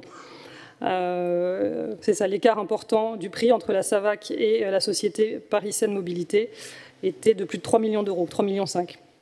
Voilà, d'où aussi l'intérêt de prendre la SAVAC. Quant aux chauffeurs de nos bus, aujourd'hui on a 12 chauffeurs de bus, 4 sont fonctionnaires et 8 sont contractuels, c'est-à-dire qu'ils sont en CDI. Les 8 qui sont contractuels pourront être repris par la SAVAC qui s'est engagée à leur faire des propositions de poste dans les jours à venir. Donc ça c'est une bonne chose, c'est-à-dire que les Levalloisiens continueront à avoir des chauffeurs qu'ils connaissent et les chauffeurs continueront à travailler sur des circuits qu'ils connaissent et avec des usagers qu'ils connaissent, donc ça c'est bien. Quant aux 4 titulaires, c'est-à-dire ceux qui sont fonctionnaires, nous leur proposons évidemment des nouveaux postes en fonction des besoins à pourvoir et de leurs compétences respectives. Donc là-dessus, personne ne reste sur le carreau d'un point de vue RH. C'était évidemment quelque chose qui nous tenait à cœur. Et je devance peut-être une question qui peut arriver, parce qu'on a eu un drame ce week-end avec un bus de la SAVAC qui a crevé en emmenant 40 enfants au foot dans une compétition à 130 km de Levallois. Alors ça a fait évidemment tout un esclandre sur les réseaux sociaux qui sont le lieu le plus adapté et le plus adéquat pour faire ce genre de sortie. Il demeure que les enfants vont bien, que le bus de la SAVAC a effectivement crevé du pneu arrière gauche, je crois, mais que de toute façon, les bus de la SAVAC sont équipés d'un système de double essieu, je crois, qui permet d'avoir une sécurité. Quand un pneu éclate, le bus ne déraille pas. Voilà, ça on ne le savait pas. On l'a appris à cette occasion. Et tout ça pour dire que la SAVAC est quand même une société sérieuse qui travaille de manière sécurisée. Donc tous les enfants, il n'y a eu absolument aucun blessé ni dommage. C'est-à-dire que quand le pneu a éclaté, ils ont entendu un bruit à l'intérieur du car. Le bus n'a pas fait d'embardée ni quoi que ce soit, tout va bien. Les chauffeurs se sont arrêtés parce qu'ils ont quand même trouvé ça bizarre. Ils ont constaté que le pneu était crevé. Un pneu de car, ça ne se change pas comme ça, juste avec un cric et en étant un petit peu dégourdi. Donc ils ont fait appel à un car supplémentaire que la SAVAC a diligenté pour venir récupérer les enfants le temps que l'intervention se fasse. Les enfants sont arrivés malheureusement avec 2 heures de retard à la compétition, ce qui est un peu embêtant. Néanmoins, la compétition avait pu être réorganisée pour que les enfants puissent jouer leur match quand même. Donc tous les enfants ont joué leur match. Dès qu'on a été averti, dès que le président de section a été averti, dès 8h30, c'est-à-dire que la crevaison est intervenue un peu après 8h. À 8h30, le président de section était en lien avec l'animateur sur place. Des bouteilles d'eau ont été données aux enfants. On ne les a pas laissés comme ça. Et une fois qu'ils sont arrivés sur place, on leur a donné un repas et des bouteilles d'eau pour qu'ils puissent se remettre de leurs émotions. Donc tout va bien. Sur les contrôles, parce que là aussi maintenant, parce que sur les réseaux, il était question, donc pour une crevaison de pneus avec 0 dommage, 0 problème d'enfant, 0 rien, de saisir le préfet, le maire et le procureur de la République. Je pense qu'il faut raison garder un petit peu face à ce type de situation. Encore une fois, il n'y a pas eu de blessés, tout va bien, les jeunes ont même pu faire leur match de foot, tout va bien. Et donc nous avons quand même demandé à la SAVAC s'ils étaient sérieux sur l'entretien de leur car. Ils nous ont donc répondu que le car de la SAVAC, les cars de la SAVAC, est conçu avec un essuie à double pneumatique qui empêche en cas d'éclatement de perdre le contrôle du véhicule. Très bien. Le dernier contrôle technique du bus avait eu lieu le 7 février 2025, date à laquelle le véhicule a été contrôlé, accepté et validé à la circulation. SAVAC délègue l'entièreté de la gestion et du suivi des pneumatiques au groupe Michelin, et notamment à sa filiale Euromaster.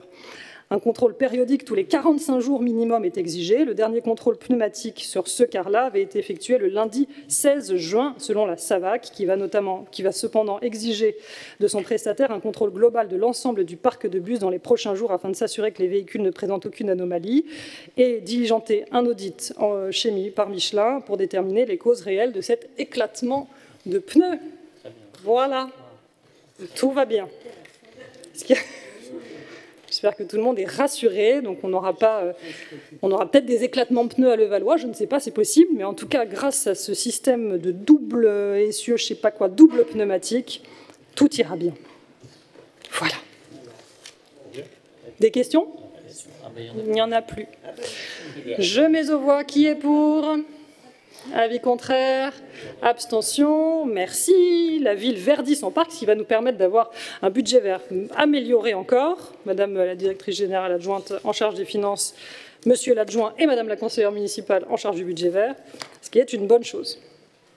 On essaye de verdir notre flotte au maximum dès qu'on le peut, ce qui n'est pas toujours le cas, mais dès qu'on peut, on le fait. Allez, du très classique, du très rapide, convention de groupement de commandes ville-CCAS pour le nettoyage des locaux et de la vitrerie. Très classique, tout va bien. On passe des marchés en commun entre la ville et CCAS pour des choses qu'on a à faire similaires. On lance la procédure et on autorise à signer les marchés. Pas de questions. Qui est pour? Avis contraire, abstention, il n'y en a pas, je vous remercie. Même chose, passation de marché relatif aux prestations de génie climatique entre la ville et le CCAS. Le génie climatique, c'est quoi? C'est en fait l'entretien des clims et du chauffage. Voilà, pas de questions. Je mets aux voix. Qui est pour? Avis contraire, abstention, adopté à l'unanimité, je vous remercie. Et même chose, groupement de commandes ville-CCAS, cette fois-ci pour des marchés sur la maintenance préventive, corrective et l'installation de systèmes de sécurité incendie et de sûreté dans nos bâtiments. Pas de difficulté, on le passe régulièrement. Je mets aux voix. Qui est pour? Avis contraire, abstention, il n'y en a pas, je vous remercie. Nous passons aux affaires d'urbanisme et en l'absence de M. Jean-Yves Cavallini, c'est mon adjointe en charge du logement, Mme Bugashki, qui va nous présenter les délibérations 26 et 27. Allez-y, Mme Bugashki. Merci Madame le maire, chers collègues. Cette délibération porte sur l'attribution d'une subvention de surcharge foncière de 200 000 € à Logirep pour la construction de 2 programmes situés au 36 rue Gabriel Péry et 75 rue Louis Ruquier, visant 27 logements au global, 14 logements de type PLUS et 13 logements de type PLI. En contrepartie de cette subvention, la ville sera bénéficiaire de droits de réservation à hauteur de 10% des logements locatifs sociaux. Voilà, Madame le maire. Madame le maire est sortie, parce qu'elle ne peut pas prendre part au vote. Qui est pour? Qui est contre? Pas d'abstention. Merci.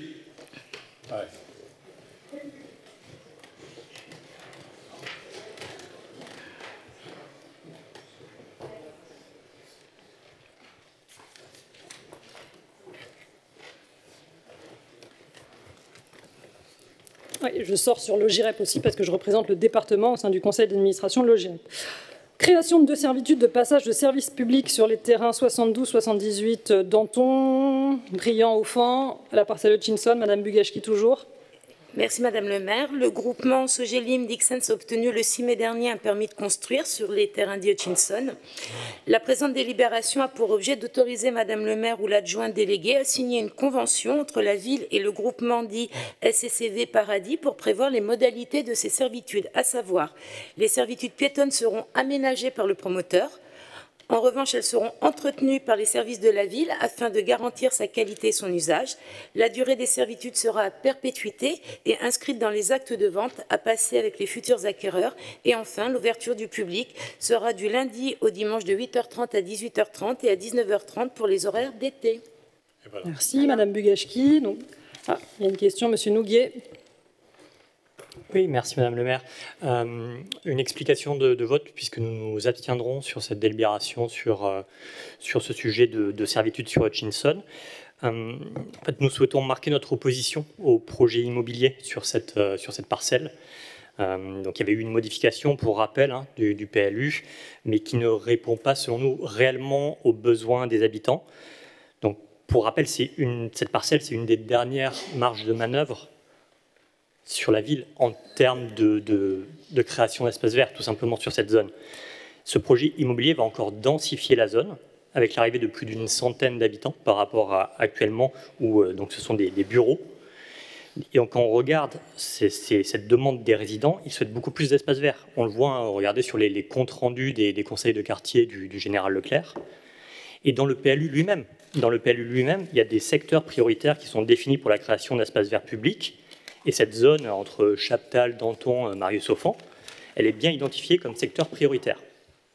Donc malheureusement, là, les espaces verts se limitent ici, donc avec des allées et une petite cour, alors qu'il y avait clairement la possibilité de faire un grand square. En termes de mètres carrés, on arrive quasiment à la même hauteur que le square Édith de Villepin, par exemple.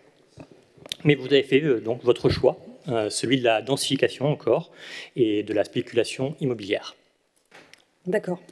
Merci Monsieur Nouguier pour cette explication de vote. Une explication à mon niveau. Cette parcelle, vous me dites que vous auriez aimé que la ville y fasse un parc, je l'entends. On est clair sur le fait que ce n'était pas une parcelle qui appartenait à la ville. C'était une parcelle qui appartenait à un privé, Hutchinson, qui a été achetée par un privé. La SEM a pris un petit peu de participation dans cet achat. Non, je dis une bêtise, excusez-moi, pas sur celle-là. Donc c'est une parcelle privée qui a été achetée à un privé. C'est-à-dire que si la ville avait voulu y faire un espace vert, il aurait fallu qu'elle achète cette parcelle. Est-ce que vous avez une idée du montant de cette parcelle? Oui, bien sûr. Bah oui, je vous pose une question, vous pouvez répondre. Oui. Merci. Et est-ce que vous avez l'idée de à quel point, dans une ville aussi dense que Levallois... Non. Oui, non mais ok. Non, mais, un investissement de cette hauteur, c'est sur 100 ans, sur peut-être 100 ans, on va avoir un terrain bâti à cet endroit-là, alors que l'on aurait pu avoir un espace vert. Donc, je sais, non, mais j'entends ce que vous dites, Monsieur Nouguier, et vous avez raison, effectivement, la ville aurait pu faire le choix d'acheter cette parcelle. Alors c'est quand même une parcelle qui vaut, de mémoire, mais j'ai peur de vous dire une bêtise, 35 millions d'euros au moins. On est sur une parcelle qui valait, plus vous pensez, Karine? Oui, 35 millions d'euros, fourchette basse. 35 millions d'euros, il aurait fallu prendre en charge la démolition, la dépollution, l'aménagement d'un square, etc., etc.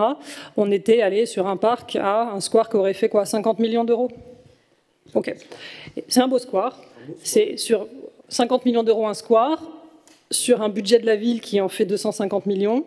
C'est effectivement un choix qu'on aurait pu faire. C'est pas le choix qu'on a fait au regard de toutes les autres dépenses qu'il nous faut faire. On ne fait pas un choix par spéculation. C'est-à-dire que la ville ne touche pas grand-chose quand il y a une opération qui se fait comme ça. Alors oui, on touche les droits de mutation, ok, très bien. Mais on ne le fait pas pour ça. C'est-à-dire que moi, je ne me suis pas dit, tiens, super, une vente qui va nous emmener de la DMTO, on va pouvoir spéculer, j'espère qu'elle va se vendre cher, et on va maximiser le rendement possible en essayant de modifier le PLU pour faire encore plus d'espace, etc. Au contraire, c'est l'inverse. C'est-à-dire que la modification du PLU qu'on a faite, parce qu'on avait bien vu que ça allait bouger sur cette parcelle, a contraint davantage le promoteur à baisser les hauteurs, à faire moins de mètres carrés qu'il n'aurait pu le faire avec le précédent PLU. Ça compte. C'est-à-dire que vous pouvez estimer que ce n'est pas suffisant, mais aujourd'hui, On est sur un urbanisme extrêmement contraint, où les terrains valent extrêmement cher. On fait cet effort sur des parcelles plus modestes, comme on le fait sur le square de la Gare pour essayer d'agrandir, de doubler la superficie du square de la Gare, comme on le fait le long de l'allée Cécile-Vanier pour essayer de créer un vrai parc Cécile-Vanier dans des dimensions plus modestes, certes, mais on aurait pu aussi, et on m'a posé la question, faire le même calcul sur Georges Sand. On aurait pu décider de faire un parc à 100% sur Georges Sand, qui était une parcelle qui nous appartenait. Là aussi, Georges Sand, on l'a vendu 42 millions d'euros. C'est-à-dire que la ville aurait pu renoncer à 42 millions d'euros, prendre à sa charge la démolition, la dépollution, l'aménagement d'un parc, etc., etc. Donc on était sur un parc, là encore, qui dépassait le 50 millions d'euros. On aurait pu effectivement choisir de créer 2 parcs en y dépensant la moitié du budget communal. C'est pas le choix qu'on a fait. Oui, mais alors lisser sur X temps, sauf qu'en fait, quand on fait un parc, on ne le lisse pas sur 10 ans. On le fait, et il faut sortir d'un coup 50 millions d'euros. Mais c'est effectivement un choix qu'on aurait pu faire. On n'a pas fait celui-ci. Non pas qu'on fasse le choix de la densification, on fait aussi parfois le choix du réalisme et on compose avec l'urbanisme qu'on a et avec les contraintes qu'on a. Mais j'entends que vous auriez fait un choix différent. Et je le respecte. Merci.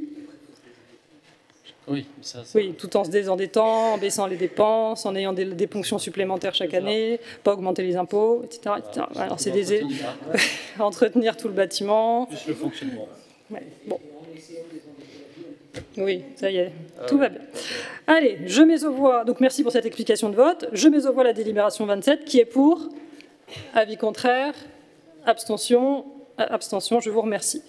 Nous passons aux affaires de personnel, Monsieur Launay, avec la délibération numéro 28 et 29, ajustement du tableau des effectifs et recrutement d'agents en contrat d'apprentissage. Allez-y.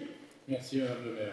Mes chers collègues, c'est une délibération à laquelle vous avez effectivement l'habitude, c'est la mise en détail des différents emplois ouverts au sein de la ville.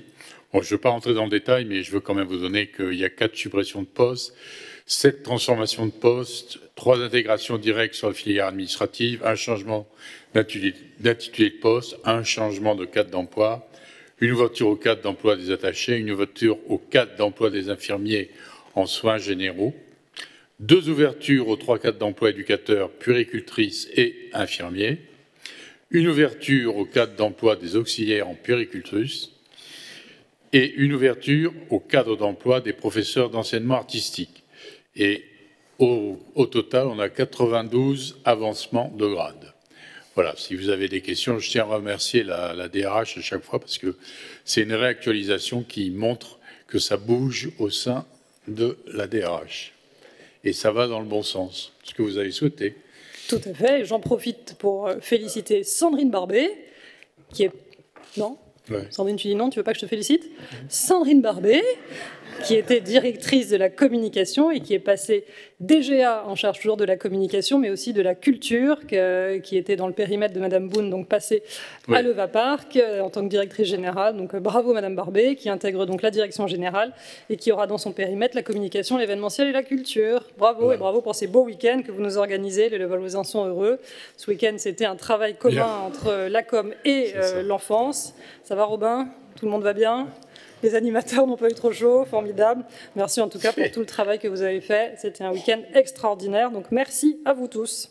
Bien. Et je n'oublie pas évidemment les équipes des services techniques qui travaillent toujours dans l'ombre, mais sans qui rien ne serait possible. Allez, très bien. Le tableau des effectifs, je mets aux voix. Qui est pour ? Avis contraire, abstention, il n'y en a pas. Alors qu'est-ce qui se passe si on refuse de mettre à jour le tableau des effectifs ? Ah, ça, on ne sait pas. Allez, on se posera des questions existentielles une prochaine fois. 29, recrutement d'agents en contrat d'apprentissage en 2025. On en prend, je ne sais plus, 7 de mémoire. Alors, mes chers collègues, il s'agit de la reconnaissance de l'importance de l'apprentissage pour l'insertion professionnelle des jeunes. La ville poursuit et renforce sa politique en faveur de l'insertion professionnelle et de la montée en compétences des jeunes, en reconduisant son dispositif d'apprentissage qu'on avait initié l'an dernier. Cette démarche s'inscrit dans sa stratégie de gestion prévisionnelle des emplois et des compétences et répond à une volonté durable de soutenir l'accès des jeunes à l'emploi qualifié. La présente donc délibération autorise le recrutement d'agents. Je vais simplement vous donner un peu de détails sur ces agents. Alors, en finance, on a un correspondant financier. En petite enfance, on a un agent social. En petite enfance, on a une assistante éducative petite enfance. Dans les espaces verts, on a un jardinier. Et dans la commande publique, on a un juriste. Voilà le détail. Ça fait 6 personnes qui sont donc retenues. Pour un coût annuel pour la ville d'à peu près 45 000 €. Voilà. Ce qui reste soutenable pour nos finances. Merci, Monsieur Launay. Je mets aux voix. Qui est pour? Avis contraire, abstention, il n'y en a pas, je vous remercie. Nous passons aux affaires d'ordre général. Je vais vous demander d'aller un peu vite, c'est vraiment des conventions de renouvellement très classiques. Madame Haddad, pour la 30. Merci Madame le maire. Alors, la première, c'est une convention de mise à disposition de nos équipements sportifs à titre gracieux au profit de 2 associations. La première étant l'UNSS, c'est une fédération qui est dédiée au sport scolaire pour les élèves du second degré. La seconde association, c'est l'UXEL, qui est la Fédération française de sport scolaire de l'enseignement privé. En clair, c'est Saint-Justin. Donc, les créneaux sont gérés, les créneaux horaires par le LSC. Les élèves financent ces activités. Je rappelle que c'est classique, hein, les communes mettent à disposition de ces associations-là, à titre gracieux, leurs équipements sportifs municipaux. Ça y est, je vais y arriver. Ça concerne, au niveau de la volumétrie horaire, pour l'UNSS, 317 heures, pour l'UXEL, 66 heures. Et voilà, on renouvelle cette convention qui est d'une durée d'1 an, qui est renouvelable 2 fois, dans une limite de 3 ans. Rien d'extraordinaire. Très bien, merci Madame Haddad. C'est les fameuses associations sportives qui permettent à nos collégiens de faire du sport sur le temps extrascolaire, soit pause déjeuner, soit le mercredi après-midi, etc. Voilà, je mets aux voix, pas de questions. Je mets aux voix. Qui est pour? Avis pour. Ça va trop vite. Avis contraire.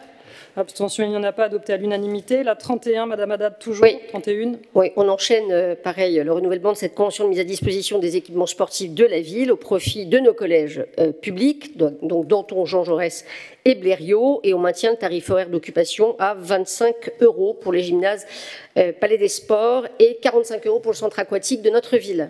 Très bien, pas de difficulté. Je mets aux voix. Qui est pour? Avis contraire, abstention, je vous remercie. Et là, c'est la réciproque. Oui, absolument, c'est la réciproque, puisque là, c'est la mise à disposition hors temps scolaire des gymnases des collèges, ce coup-ci Danton, Jaurès et Blériot, au profit de la ville de Levallois. Même durée et forfait horaire de 25 €. Très bien, pas de difficulté, je mets aux voix. Qui est pour? Avis contraire, abstention, je vous remercie. Monsieur Weiss pour le renouvellement de la convention avec Musique en Liberté, une association. Bah écoutez, on a juste changé la date. C'est la même convention que l'année dernière, donc il n'y a pas de changement. Voilà, même convention, on continue avec Musique en Liberté. Je mets aux voix. Qui est pour? Avis contraire, abstention, je vous remercie. Tu vois Frédéric, c'est comme ça qu'on présente une délibération. Allez, Madame Coville maintenant pour la convention qui nous lie à l'OHL, l'Orchestre d'harmonie de Levallois. Même chose, alors j'ai quelques ne prennent pas part au vote et sortent. Monsieur Weiss, Monsieur Gaborio et Madame Élisian. Et Monsieur Felous, mais qui est absent, je crois. Madame Coville. Merci Madame le maire. Donc l'association Orchestre d'harmonie de Levallois, qui est bien connue des Levalloisiens parce qu'ils participent à de nombreuses manifestations de la ville, des concerts, des défilés ou des parades musicales.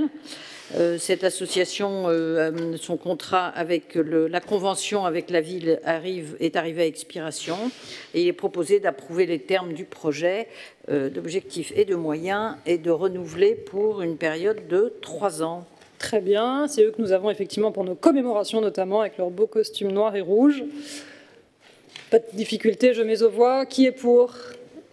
Avis contraire, adopté à l'unanimité. Je vous remercie. Vous pouvez revenir pour les dernières délibérations, là aussi du très classique des renouvellements de conventions. Pour la 35, je demanderai à Madame Deschien, Monsieur Launay, Monsieur Buono et Monsieur Poumette de bien vouloir sortir. Il s'agit du renouvellement de la convention de partenariat avec l'association Partenaires pour l'emploi, la mission locale Rive de Seine. Voilà, doucement mais sûrement. Oula, pas d'accident. Très bien. Qui permet à nos jeunes entre 16 et 25 ans d'être orientés sur leur recherche d'emploi, d'apprentissage ou autre. Cette année, ce sont 320 jeunes levalloisiens qui ont été suivis et accompagnés, dont 122 accueillis pour la première fois. La majeure partie ne dispose pas de diplôme validé, à peu près 48%, ou est de niveau bac pour 32% d'entre eux. Cette mission locale, cette association est largement abondée par des financements publics, notamment de l'État, puisque sur un budget d'1,7 million, ce sont 1,4 million qui sont financés par l'État. La région met également 50 000 euros. La taxe d'apprentissage finance aussi un petit peu, et les villes abondent elles aussi. La ville de Levallois, quant à elle, met à disposition ses locaux au sein de l'espace Clément Bayard. Voilà, ces missions où sont accueillis nos jeunes qui ont besoin d'être orientés et soutenus dans leur insertion professionnelle. Voilà, donc c'est une bonne chose. On renouvelle la convention pour qu'ils continuent à occuper nos locaux. Pas de difficulté, je mets aux voix. Qui est pour ? Avis contraire, abstention, il n'y en a pas, je vous remercie. Et si vous avez des jeunes sur cette tranche d'âge-là, 16-25 ans, qui cherchent des apprentissages ou qui cherchent un premier emploi ou à être accompagnés, n'hésitez pas à les rediriger vers cette mission locale Rive de Seine Habitat, pas Rive de Seine, Rive de Seine tout court, Rive de Seine, qui les accompagnera dans leurs recherches. Voilà. Il y a aussi Courbevoie, Bois-Colombes, La Garenne, Neuilly, Puteaux, Rueil et Garches et Suresnes qui sont adhérentes.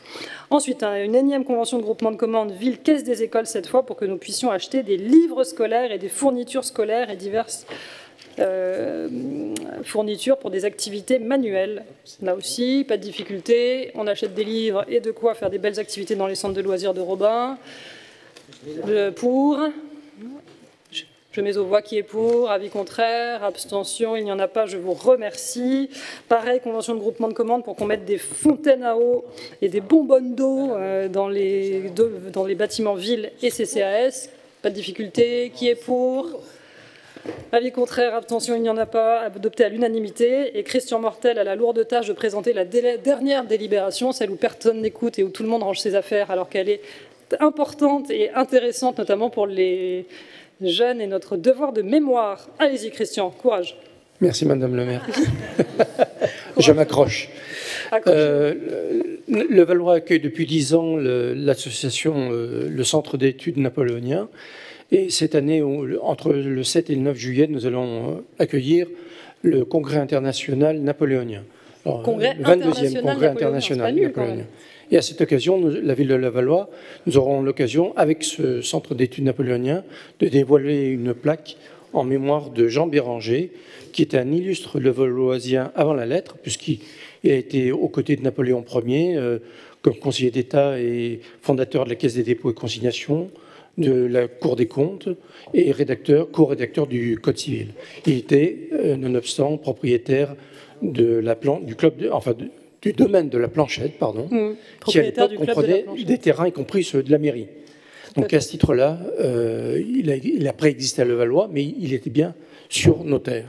Donc à ce titre-là, nous proposons donc l'adhésion de la ville de Levallois à l'association du Centre d'études napoléonien pour cadrer un petit peu cette affaire.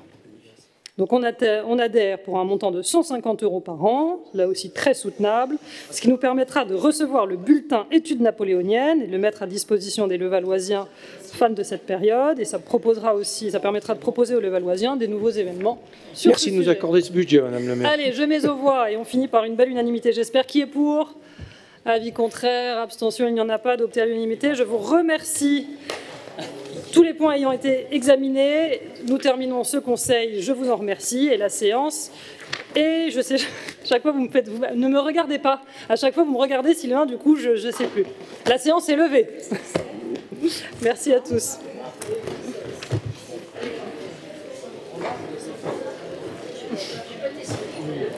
Ça me fait stresser.